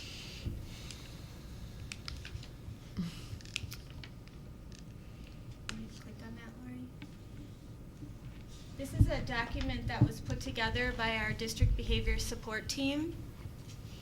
Can you click on it? Thanks. Just trying. Oh. And I'll go over some of the highlights, but on the left are how 2 of our behavior people, Dana Hansen, who you saw at the August 20th board meeting, and Sandy Beyer, and how they're supporting at Washington Middle School. First and foremost, they're doing some one-on-one coaching, both of them with teachers when requested, around classroom management. Regarding the Heat Pride Room that was just discussed, Dana's a big part of looking at the data, supporting implementation, making sure they're on track from an outside district lens. If you could move down a little bit. For professional learning opportunities, Dana focuses on universal or tier 1. Sandy focuses on tier 2. Tier 2 was brought up the big difference, and as we go down the document a little bit more, it'll be if you can scroll down just a little bit, Lori, you will see they support all schools in this way who have the PBIS framework, but they never miss a meeting at Washington, where they each have 10 or 11 schools, but they never miss Washington because they know it's such a high priority. So they do all the things universally to look at the systems of the behavior framework and how they're being implemented in support. That's Dana's work. In Tier 2, Sandy looks more at specific students who meet a data role, and you spoke a little bit about it, Cindy, about some of those kids. Most recently, I've been invited to attend the Tier 2 meetings, and we're focusing on hallway behaviors, where we have 17 students that we're looking at supporting to improve them not being in the hallway during instructional time. And then finally, administrators support the bottom thing on this document. I want you to know that both Sandy and Dana support and meet with Cindy regularly within Tier 1, Tier 2, and attend as many meetings as they can past the Tier 1 and 2 to make sure that we're on track with our PBIS framework, and they will follow that with the CHAMPS work once they're all up and implementing. So this was put together by them to highlight it. There's a bit more detail in the doc if you have any questions, but that's the basic gist of the doc. I have a quick question. Yep. At the top under teacher coaching, that was the document you were just on, correct? It is. Can you just, with the school counselor doing the restorative circles, is this counselor, because I know with the restorative justice model, that specific model, it is a training, it's a workshop, and then I believe a certification. So is it less formal in terms of what the school counselor is doing, or are you looking at that model, or can you give a little bit of narrative behind that? She's a guidance counselor on special assignment to do that specifically at our school. Okay. She is trained, and she's also a district trainer on restorative practices. Some of the circles that she leads are informal, but some are formal circles where we're working to repair the harm. I'm trained on restorative practices as well, so it helps that we can have that conversation and understand the common language that goes along with restorative practices training. Do you feel like, Cindy, your staff would be interested in doing the more formalized training if it was offered for them? And there's no, I'm just curious. I think there are some. I think right now our plate is full with all the different plates that we're spinning and trying to keep moving right now. But definitely something that we would be looking at. They are trained in circles, and one of our, so I've talked about this before, that our professional learning on Mondays is divided out to different subject areas, and one of our Mondays is restorative practices. So Katie Littacote is our guidance counselor that leads the restorative practices at our school and in the district. And so once a month on Mondays, she leads all of the staff through different strategies that you can use in your classroom to incorporate restorative practices. Awesome, thank you. And I have one other follow-up question. Sure. Sorry. Because this is a school counselor and they're working with staff, do you feel like that balance has still been okay, given the needs of the students there as well? Because she's obviously coaching the staff and supporting them. And so she's an additional position that the district has provided us. So we have 3 guidance counselors, and Katie. So yes. So you feel like it's yes. it's meeting your needs with yes. the staff coaching and okay. Absolutely. Thank you. Thanks for asking. Yeah. Okay. Where does the mindfulness room fall into anything that we're going over today for students? When can they go into the room? At what point is it included in the Heat Pride process? It's not a part of the Heat Pride process. It's a separate process in the school. Heat Pride can end up being disciplinary, and the mindfulness space is not. The mindfulness space can be accessed. I didn't bring those numbers. I shared those at the grand opening, or the ribbon cutting for the mindful space, but I can get those numbers to you if you'd like. I'm not even really interested about numbers as much as I'm interested in when does a student have the ability to go into the mindfulness room, and what's going on with them when they typically do. Yeah, so we keep data on students that are using the mindful space and what they do when they're in there. So we learn their kind of routines and tools that they use. So a student in the classroom can say, I need to go to the mindful space. Or a teacher can say, I think you should maybe go take a break at the mindful space. And they are allowed to go. There is a timer set for 20 minutes. That's the max. We like to have students access the room. If they needed more, we would let them stay more. So while they're in there, they use the different tools in the room to self-regulate, and then they identify when they're ready to go back to class.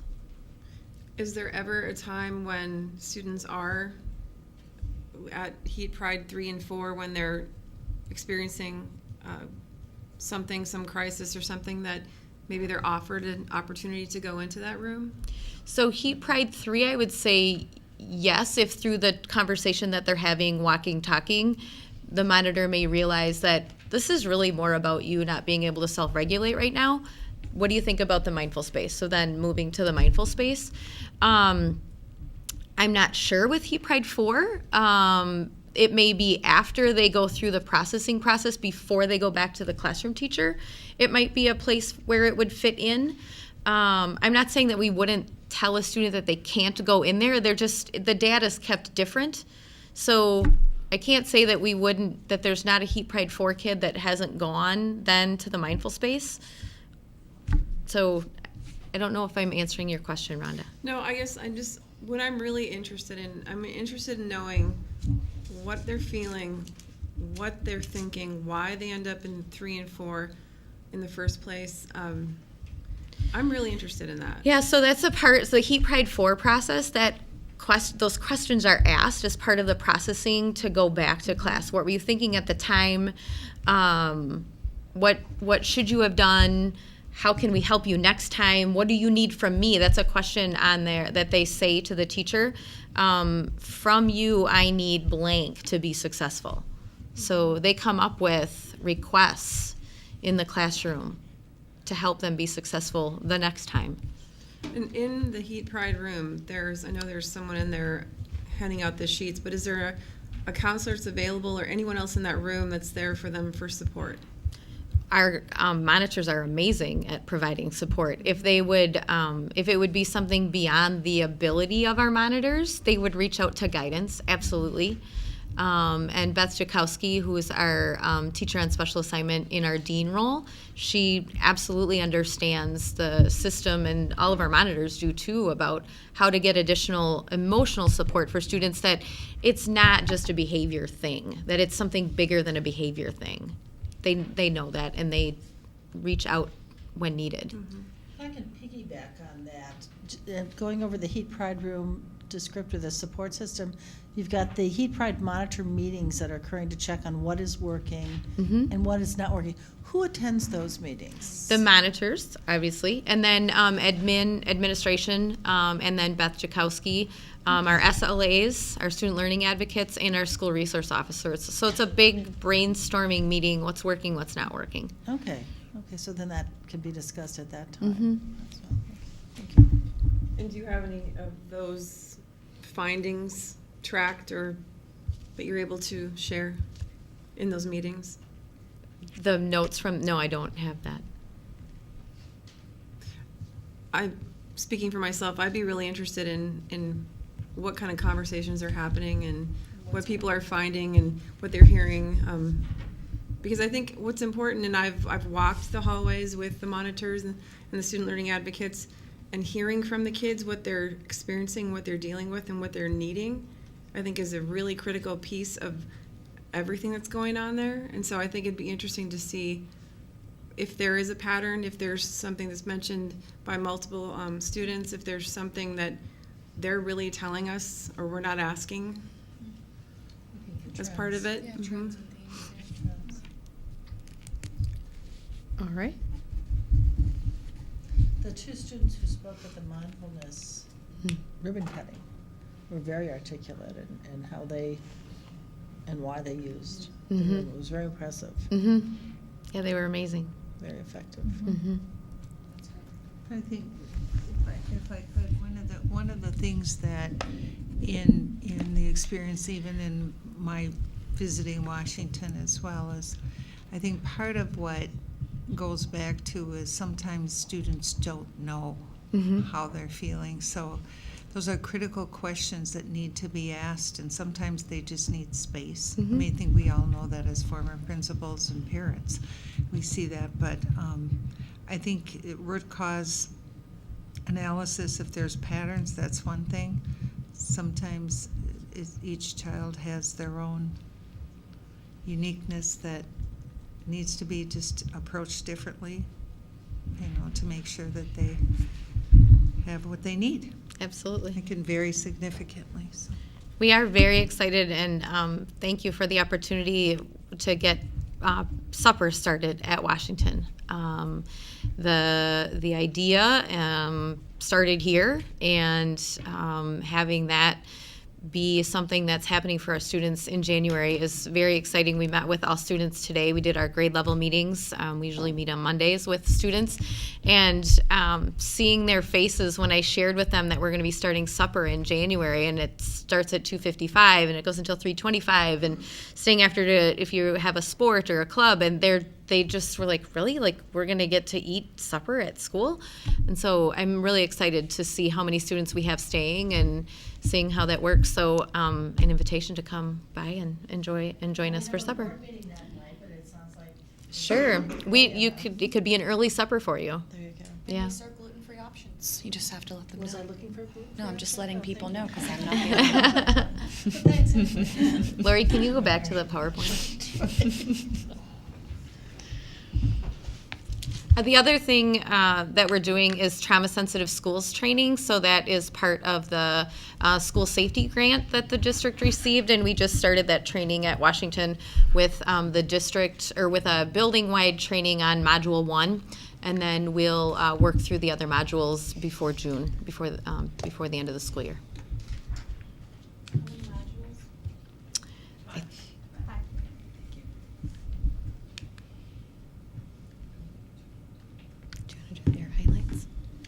Sure. So taking a look at some of the highlights from the report that was shared, basically we've had some really great success with the coaching, as has been mentioned previously, the English language arts coaching and the math content supporting work. Those are our two areas of emphasis. And really, when we look at patterns of some of the reasons why students are leaving the classroom, one of the patterns that we see and hear about is really that sometimes students are not engaged in the instruction. So how can we make the instruction that's happening in the classroom as engaging and juicy as possible so people want to be in the classroom rather than wanting to be out? The focus on the monitoring related in English language arts was on the top 5 reading strategies shared during the October for professional learning. So they learned some new strategies in October, and then folks went to see, are they in practice? And that really goes kind of to what we were speaking to in our earlier report related to walkthrough tools and non-negotiables. Rather than just offer professional learning and hope something happens, we're offering professional learning and then looking to see what's sticking, what's taking place, how can we learn from it and go forward from there. Similarly with math, there's been a focus on structure and level of the expectations for the forward exam, getting ready for that, as well as predictions that can be made on forward scores using STAR assessment scores. And Christina, you had mentioned earlier, what are we doing to build students into the process? Here's an example of how we're working with the students on goal setting and thinking about where they are as a learner and how can they take active ownership in their own learning. We continue our focus on, our AIR is continuing its focus on leadership support and refining the monitoring process, as well as working with the administrative team. And some of the expectations and things we worked on related to behavior were things that Cindy has been working on at Washington as well. I really appreciate all of the extra work that Cindy puts into preparing these reports, and as well as the actual work being done. Many hours each month in preparing the reports for the board, so that she's ready to answer those questions and give status. So at a certain point, we may achieve a point at which the board might be satisfied with maybe a report that would be delivered electronically, but I'm sure you can give us guidance at that point when we reach that point. Thank you. Thank Thank you for your work. Thanks. Yes. You're welcome. Thank you. You're welcome. The school had a great concert. Yes, thank you. Very, Our music department is amazing. very impressive. Yeah. How they all avoided taking eyes out with those bows. They Yeah. were just That flying. was what impressed you the most. It was a crowded It was a crowded stage. There was a Yeah, bunch no, of kids saw the loving stringed pictures. instruments. It was wonderful. All right, where are you at? Okay. Because we've got the safety and assessment piece coming up and public comment. And I've got some success stories too, so and I know Mr. Dickert's putting his coat on, so I think he's declaring it over. Truth be told, if you look at what we have left, we could probably get it done in 15 minutes. That I would be inclined to just power through. Power through? All All right. Let's just do it, because we have no closed session, so Okay. this is, All right. just hang tight, we'll get out of here. So as the next presenters come up, I've got Vicki Beyer and Chris Collar here to talk about the safety assessment. But I wanted to share with you a success story as we're getting ready, and Lori's over there. One of the things that oftentimes people miss are all the different interventions and supports that are going on in our schools, and they don't show up always in a state report card. So I thought it was really important. It was just, as I was thinking about East High School, there are so many nuances as to why things are where they are. That doesn't mean that we should dismiss them as not in need of improvement by any means at all. And I know the trimester schedule is one of the very big changes there in this last year that we believe will garner some significant results. But I just wanted to share this video with you about an all-inclusive approach to serve our special needs students. That this is on the Department of Public Instruction website as an example of best practice. So it's just really interesting. Thank you. Okay, stop talking, Michelle. About 4 years ago, we started this journey through the support of CISA 7 and the SOAR grant. And at that time, we identified a group of students who were behind in reading proficiency and started a journey to basically change the way we do things so that we could bring the students' reading proficiency up, so that these students are having more success in the classroom, which would lead to higher graduation rates. We are doing an inclusive model, meaning that the special ed students are not pulled out into a special ed classroom, but they're receiving the general ed curriculum with the core content teachers. I guess the first and most important step was coming to the realization that what we were doing or what we had been doing wasn't working. Pulling students out of their language arts classes to provide reading intervention at the expense of the language arts curriculum was having an adverse effect on our students. The very first year that they started this, they saw the suspensions and the detentions go down dramatically. The attendance went up, so the truancies were down, especially with the students with disabilities. Not only are we including the special ed students with the regular ed, but the teachers are collaborating behind the scenes. So the special ed teacher is getting to know and understand the core content teacher, and vice versa. Core content is learning from the special ed teacher how to make modifications themselves. I actually am starting to learn more and understand more.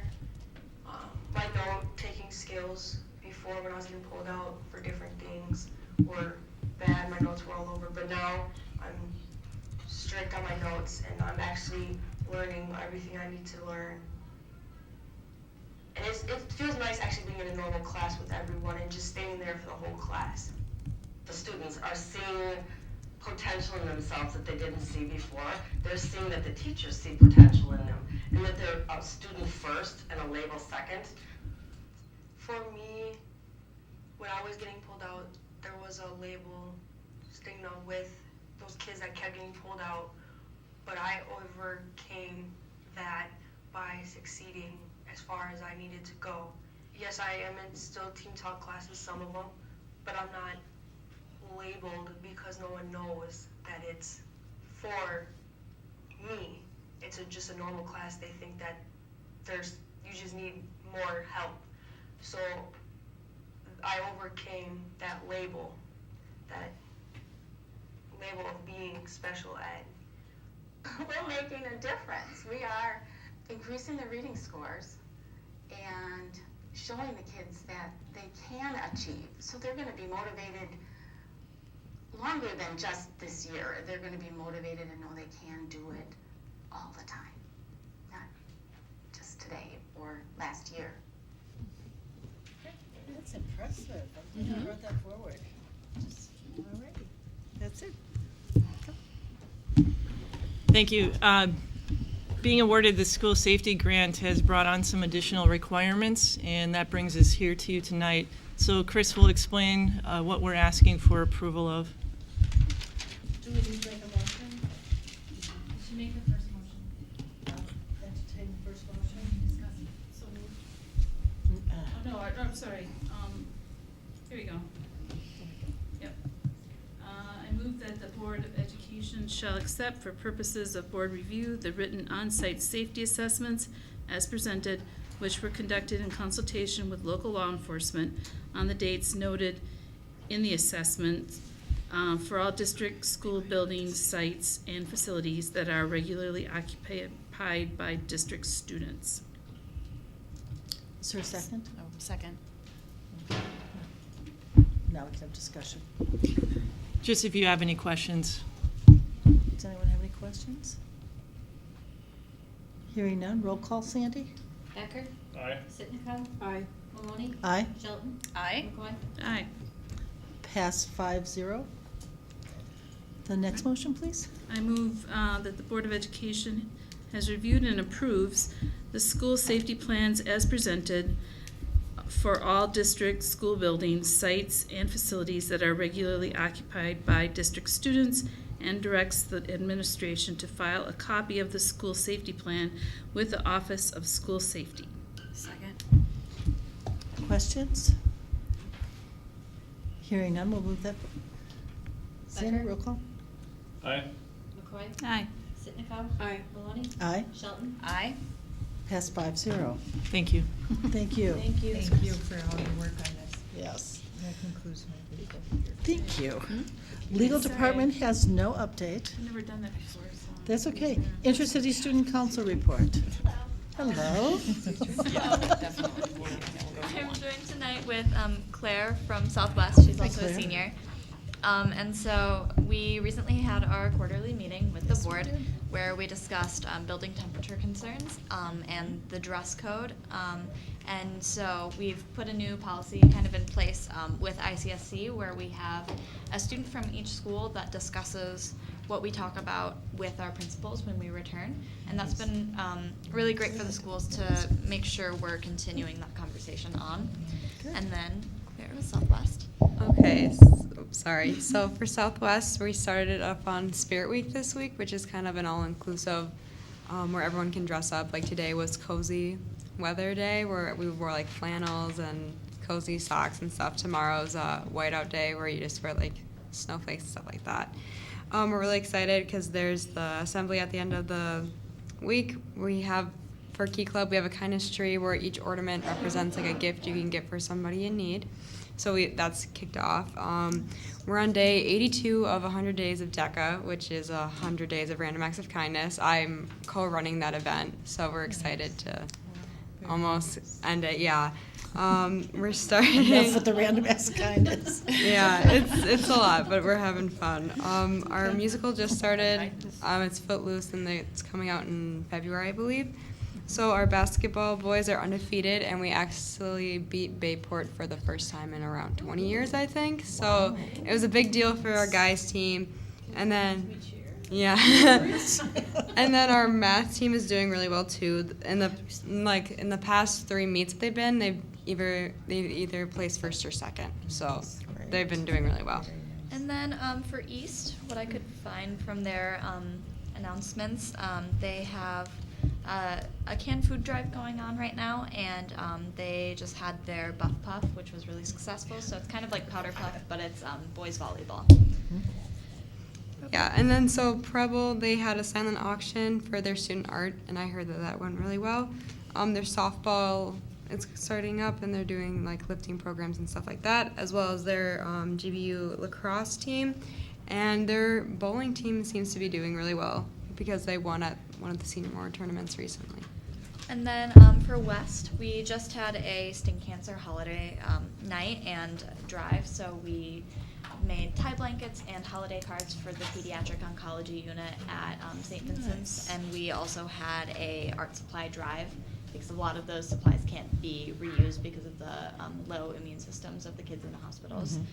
So that's all going to St. Vincent's.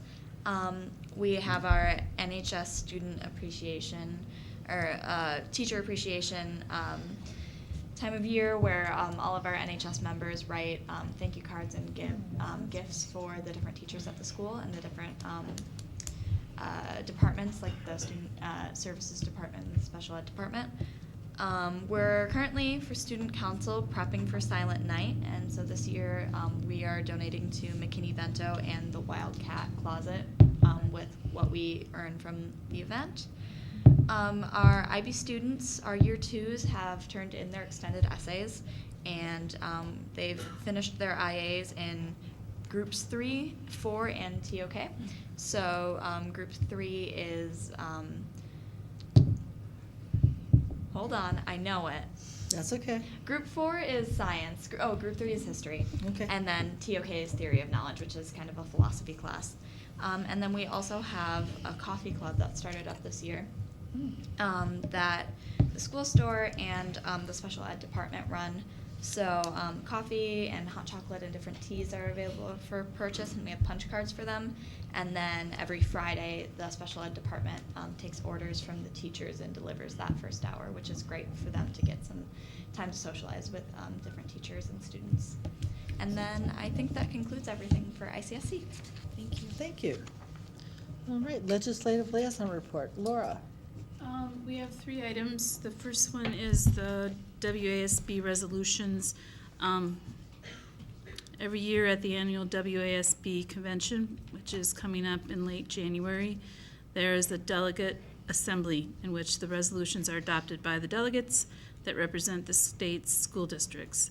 These resolutions set forth, in part, some of the priorities of the WASB members, and I will be representing our district at this again in January, which I think is on the 23rd. End of the month, yeah. Number 2 is meetings with local legislators. So Dr. Langenfeld and Dr. Warren and I recently met to discuss what to do now that the state election is over. And we know who our governor and our local legislators are going to be. Brenda recently attended a WASB legislative advocacy workshop and brought back some good feedback about kind of strategies about how to reach out to your legislators. The gist of this agenda item is this. We need to have more contact with our state legislators. So we'll be bringing more information forward in the near future regarding setting up meetings about that. So,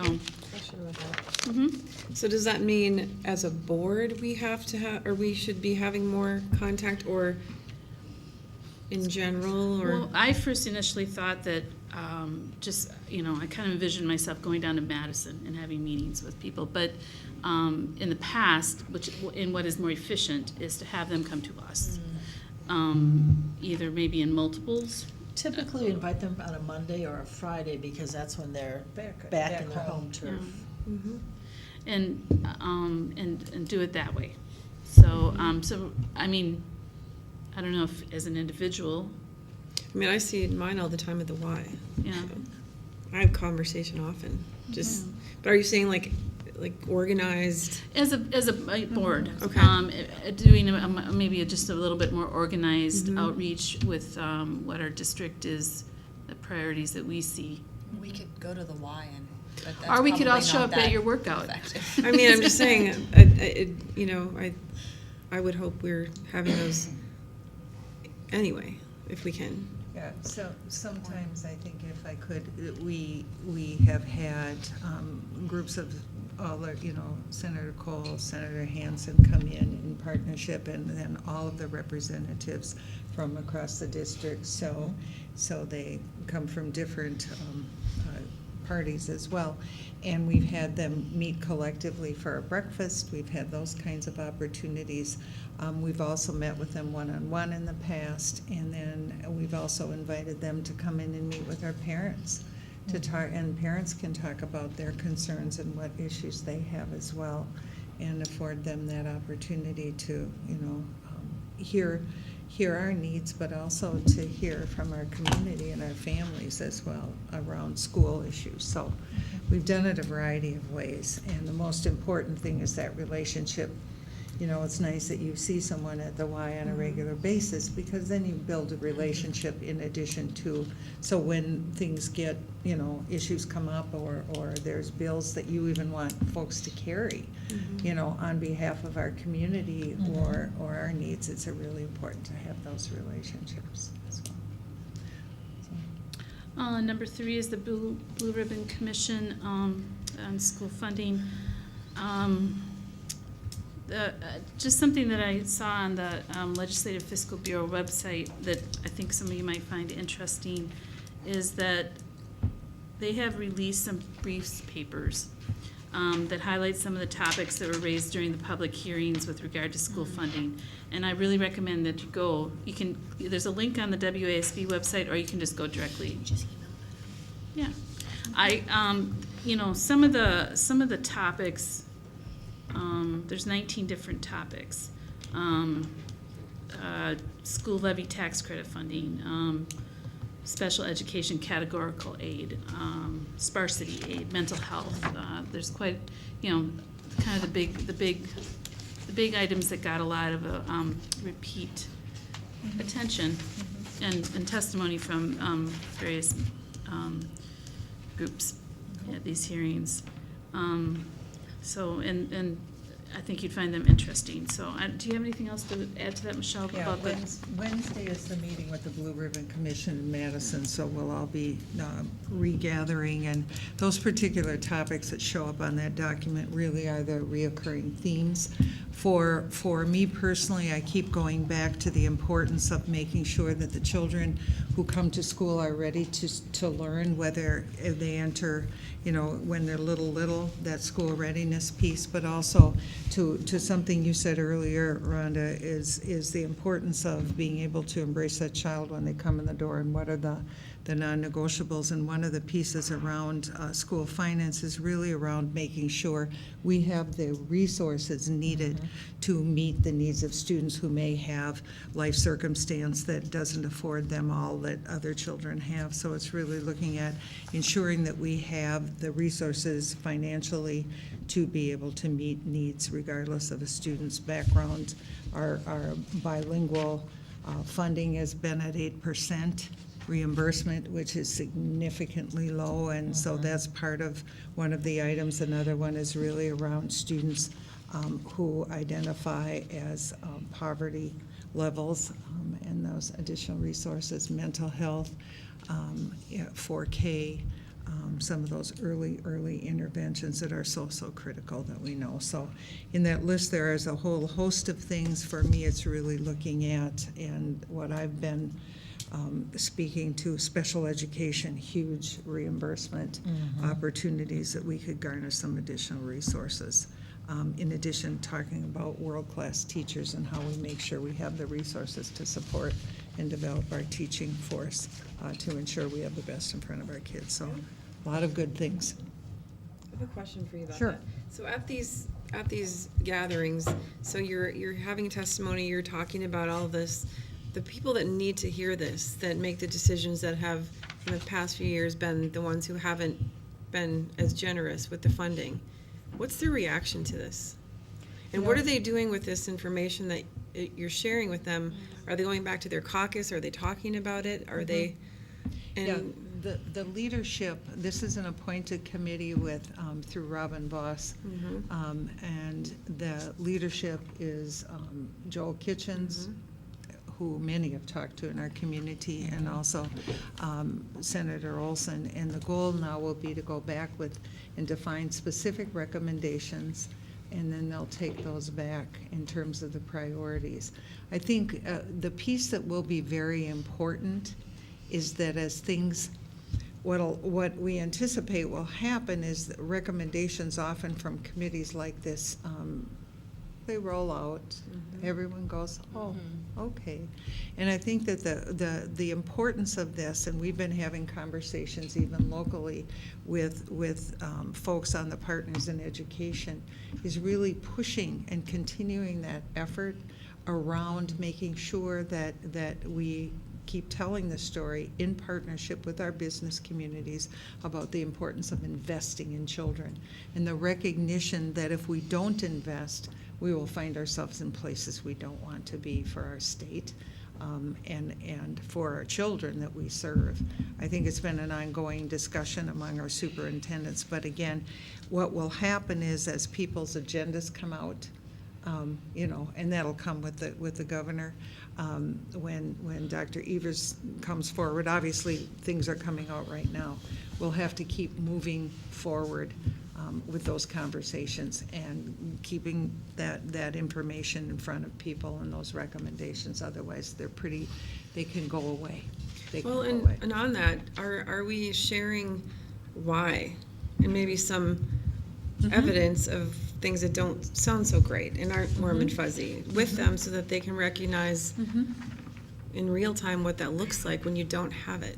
I think you're spot on. So I think of the day that Luther Olson came to Green Bay and went to Nicolay. And that was the time they were having the big conversation about failing schools and putting Fs on schools.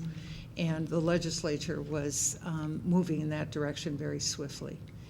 And sat in a room with the principal at the time and some of the teachers, and they talked about and saw the children. And it was very difficult to leave that school, recognizing the fact, and I think that particular year, 5 of the 100 students in 5th grade had been there since kindergarten. And the rest of the students had gone in and out and in and out. And then they sat with the literacy coach, and then they talked about English language learners and talked about those pieces. And I remember him standing in the parking lot, and he also said it during a hearing then with the first Joint Finance Committee, that he couldn't go there, that he'd seen what this looks like, and they are not failing, is what he said. So I would never call them failing. And he saw what it looked like because of Michelle. You brought Well, him. he came, Well, and then yeah, we you also went to encouraged him Lincoln. to. We went to Lincoln and saw all the students, particularly those with special needs. They're a high, they support high-need students, a large number, and they were being asked to take the state assessment at that time. And it was those are powerful, and it's really getting into schools. Well, and I think that's the question, is how many of those people on that committee have actually been in schools? I can't speak to all of it. I don't know. I know that the people that I know on that committee have, but I can't speak to every legislator there. They're from across the state. But that's the goal is, and that's what our group would say is get them in the schools, get them into the club. Boys and Girls Club, get them into the community so they can see what we try to do, and that what we need help with. Well, and what you're talking about. And what we're talking about. To put a face to what you're actually sharing. Right, exactly. Well, and I think of our English language learners and the day this fall when Vicki Beyer and I were downstairs in Central Reg and a family came in and they had 6 children, and out of the 6 children, none of them had ever been in formal education, and only the father could speak some English. And then we give them the state assessment in a year, and they're not quite proficient yet, so that's why we have to go to gap closing and growth scores. And so those are the kinds of stories we've been telling but I think it's really powerful to see it as well. Luther Olson's the chairman of the education committee currently. Yeah. And I think going forward as well. And We're very fortunate to have you on that. Well, Yes, it's that's really fortunate gonna- to be able to be there, but I have to share with you, people did a really great job across the state and across our community when they were here to tell those stories. But Yeah. even to see it is even more powerful. Some of the Absolutely. testimony was pretty And I do want to amazing. share, we did have a legislator a couple of years ago, I won't say who it was, that stood outside a door of a classroom because they couldn't even get themselves to walk into a classroom because of the needs of the children inside. So there are things that people have not seen, it was special needs. And you realize that people don't know how amazing our schools are, that we embrace all children. And that was an interesting time. Yep. So I've Okay. seen a lot. That Okay. completes my report. All right, we are on to board members' school visits. I'll go first. So where have you been? I made a point to go to all my schools that I was assigned to this rotation, and I wanted to make sure I did that before break, and I did. It's impressive. And my last school was Sullivan, and I was there about 10 days-ish ago, and Good. had a nice time there. Good. I went to I had mentioned earlier, to the Washington concert. Only one word for that concert, epic. It really was. wonderful. And it was very sweet because Mark Woods from the Trans-Siberian Orchestra builds violins, and so they raffled off. And a little girl who was a Howe alum, his sixth grader at Washington, Yeah. her family won. Yeah, And she was just ecstatic. it was very, yeah. It was an impressive thing. I also judged the Preble marketing class. The what? The Preble marketing class actually worked with Cajoba, and they were trying to get marketing ideas for their zoodles, which are zucchini noodles. Okay. And so 3 different teams presented their marketing package, and we weighed in. Stephen Miller was there too. And it was impressive. It's like Shark Tank. It is kind of like Shark Tank. I've seen it before. It was I've kind of like judged Shark Tank. It was before. fun. It's like Shark Tank. And the last thing I had is I missed the Thanksgiving meal at East, where the Academy kids served the hosted the meal for the special ed department at East. It was Yeah. Tuesday. Yeah. I happened to be working, and as I'm sitting in a nursing home writing up my evaluation I had just completed, I could hear a dietary aide talking to a CNA about the great things she just went to. And then, of course, I had to go over and find out. And the dietary aide, who was a student at the academy, said if it weren't for that program, she would not be finishing school. Oh, That it was really, that's wonderful to it hear. meant the world to her. Very cool. So I counted that as participation, even though it was in a nursing home.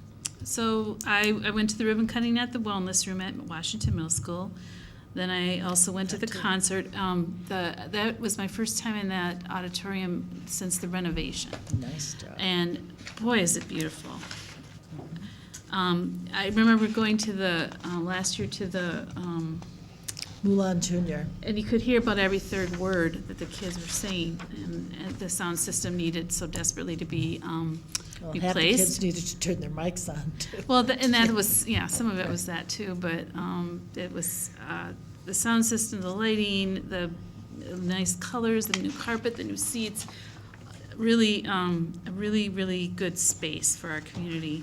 The next day I went to the, there was a young woman, an author, who did a talk to the students. That was a really cool event too, in conjunction with the public library, the Green Bay, or the Brown County Library. The students responded to her very, very well. She was young. She kind of spoke like them. She was very, very funny. They seemed to really like it, and then after that, I wandered around the school, went to the lunchroom, went to the gym.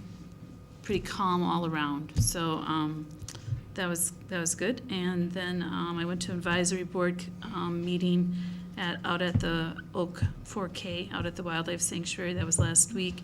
And then also, same day, City Stadium had an event where Ford and some other, the other backers of that somehow got together and they donated a whole car, a Ford Focus, I think it was. Yep.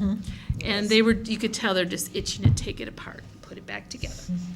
So anyway, that was a cool event too. Good. So. Yes, I visited Washington, and that same day I visited Washington, which was their concert was also the Franklin concert, which I attended. So at Washington, I caught some of the one of the, I guess it must have been their final rehearsal for that, and that was good. Got a taste definitely of what they were going to be doing that night. Franklin also had a great concert with a nearly full auditorium, and that is a large auditorium there, so that was good to see. And then I also had tour and visits with at Eisenhower, and must have just missed Rhonda by a couple days at Sullivan, and then John Dewey. Good. We should mention the Washington concert also had East string musicians. That's right. They had that participated. Yeah, some fine arts. The fine arts pathway really really blossoming. District events. She didn't get to say where she. Oh, I'm sorry, you had stepped out. We're talking about where we've been. No, I'll make it quick. I was at Kennedy last week for their Keys meeting, which is their PTO, which was great. I was at Tank Elementary School a couple weeks ago and met with the counselor over there and did a tour and talked about the many wonderful things and the teachers and the students and all the support that he's feeling over there and the leadership opportunities. And then last week I was at the Hell Resource Center talking about community schools. It's good. Good. Amanda's doing a great job. She is great. is. We were immediately, it's like we need to hang out. Yeah. I mean, it's fun to talk about community schools, but she's just a great person. All right. Now district events.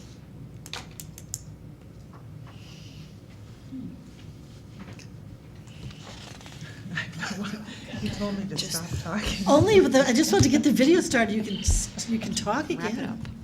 We will have a fine arts tour of Webster, Washington, and East coming up in the new year, so watch for that. And it will be an opportunity to visit all the renovation that the district and the investment of our community, so to see all the sites. I know that's coming up. That'll be an important night, and everyone will be invited to that as well. Good. All right, we can move on to system reports. And I have asked Rhonda to read the teaching and learning motions, please. And I'm going to ask you to clarify, because I don't remember, do we have to note for public comment, or do we just read it? Public is, we don't. Yeah. No, we don't have to note. Okay. Go ahead, read it.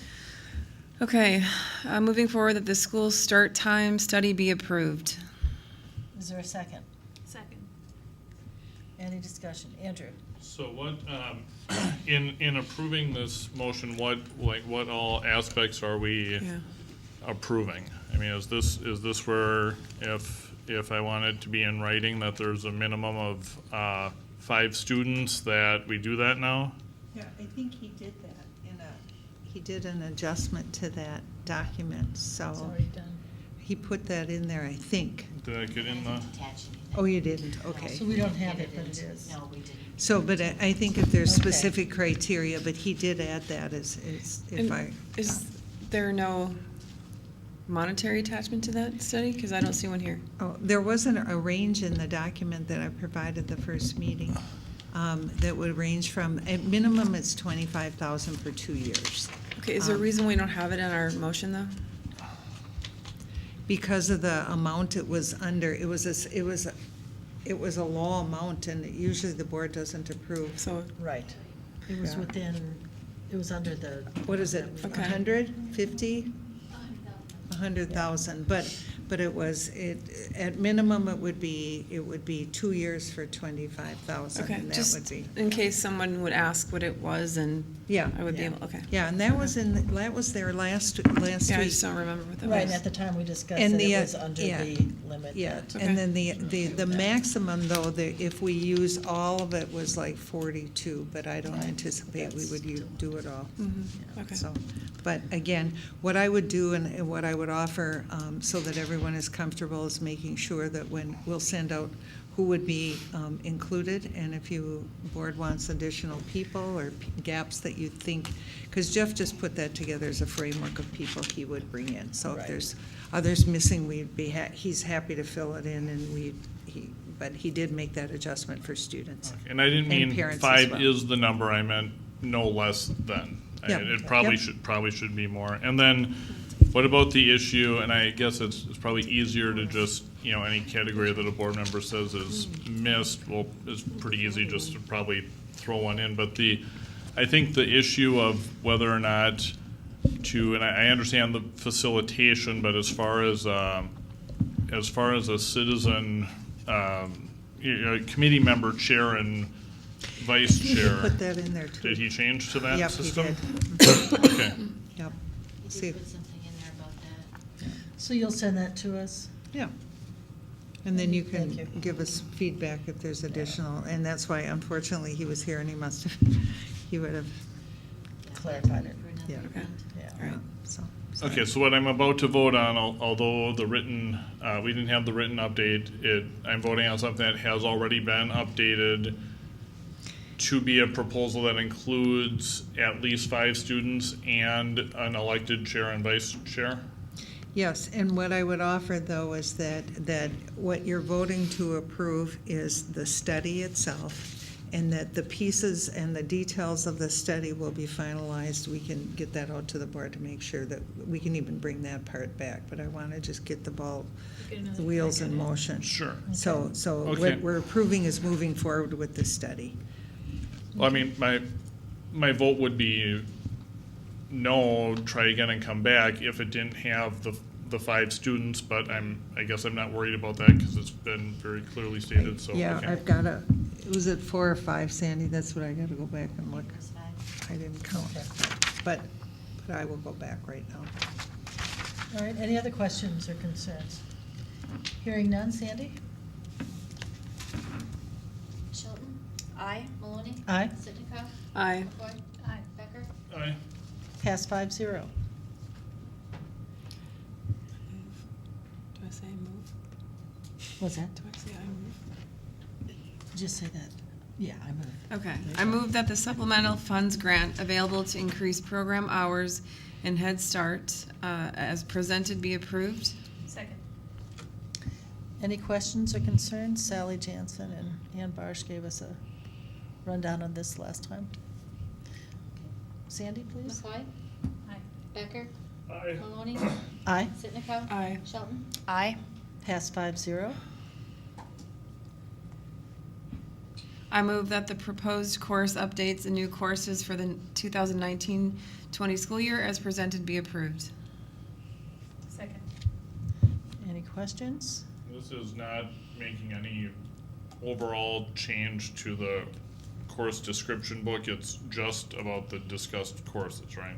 It's not approving by reference a whole future book. It's just updating the courses. No, because these are the ones that were as presented. Yes, Okay. but you could, yeah, okay. Okay. Any other questions? No. All right. Sandy, please. Sitnikov? Aye. Maloney? Aye. McCoy? Aye. Shelton? Aye. Becker? Aye. Pass 5-0. I move that the graduation ceremony policy 345.62 as presented be approved. Second. Any discussion? No. And you two were in on the original discussion. All right, Sandy? Becker? Aye. McCoy? Aye. Shelton? Aye. Maloney? Aye. Sitnikov? Aye. Pass 5-0, and that concludes your report. Thank you. Nice job. Now, organizational support, Andrew. All right. So we have Is there any public, you asked for public comment? I think the chair asked for public comment. No? Okay. Public, Eric? would you like to comment? Eric, no? Come on, Eric. Looks like Mike's packing things up, so I guess not. Okay. I move that the Call you out. I move that the Access to Public Records Procedures Rule 823R and Public Records Request Fee Schedule Exhibit 823 as presented be approved. Second. Any discussion? Sandy? Maloney? Aye. Sitnikov? Aye. Becker? Aye. McCoy? Aye. Shelton? Aye. Pass 5-0. I move that the public gifts to the schools policy and rule as presented be approved. Second. Discussion? Hearing none. Sandy? McCoy? Aye. Shelton? Aye. Becker? Aye. Maloney? Aye. Sitnikov? Aye. Pass 5-0. I move that the Relations with Booster Clubs Parent Organizations Policy 881.2 and Procedures for Booster Clubs Parent Organizations Rule 881.2R as presented be approved. Second. Questions? Discussion? Sandy? Becker? Aye. Sitnikov? Aye. Maloney? Aye. Shelton? Aye. McCoy? Aye. Pass 5-0. It's a long night. I don't know why I'm laughing. Okay. All right, I move that the district's health insurance plan discontinue assessing the $5 user fee for office visits to the district health and wellness center effective January 2nd, 2019, as presented be approved. Second. Discussion? Sandy? McCoy? Aye. Becker? Aye. Maloney? Aye. Sitnikov? Aye. Shelton? Aye. 5-0. Pass. Thank you. Okay, I move that pursuant to the July 1, 2017 agreement between the district and Bellin Health, that the district's health insurance plan provide the following benefit. Individuals enrolled in the district's health insurance plan may access Bellin Health's near-site primary care clinics for a fixed cost of $80 per hour charged to the district as presented be approved. Second. Discussion? Sandy? Sitnikov? Aye. Maloney? Aye. McCoy? Aye. Shelton? Aye. Becker? Aye. Pass 5-0. I move that pursuant to the July 1, 2017 agreement between the district and Bellin Health, that the district's health insurance plan provide the following benefit. Individuals enrolled in the district's health insurance plan may access Bellin Health's near-site early intervention musculoskeletal physical therapy clinics for a fixed cost of $125 per hour to be charged to the district and a $10 copay charge to the plan member as presented be approved. Second. Discussion? Sandy? Becker? Aye. McCoy? Aye. Sitnikov?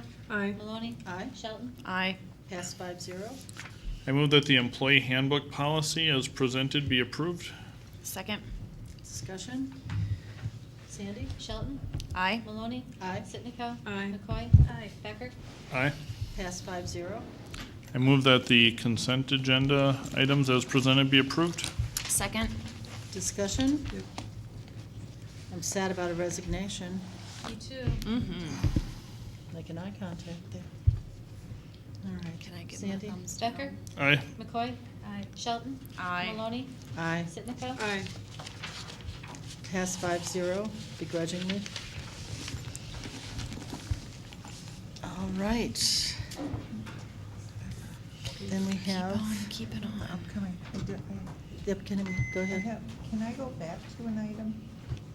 Okay, just a clarification, checked 4 students is what he has on the document. So what I would like to do, going back to that, if the board is amenable, is to go back and make sure that Mr. Dickert understands the Board of Education approved the proposal to begin the school start time with the following expectations. A minimum of 5 students must be invited to serve, and 2 community members co-chair the CISA 7 with CISA 7 facilitating. Is that what acceptable? we agreed to?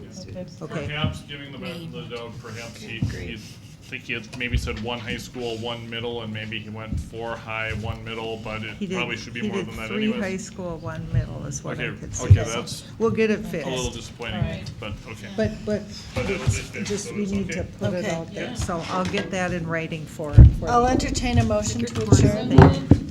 Is there a second? Second. Second. All in favor? Aye.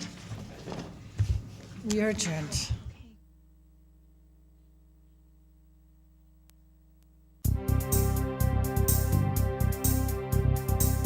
You have been watching the Green Bay Area Public School District's Board of Education meeting. Please visit the school district's website, www.gbaps.org, to view the program again.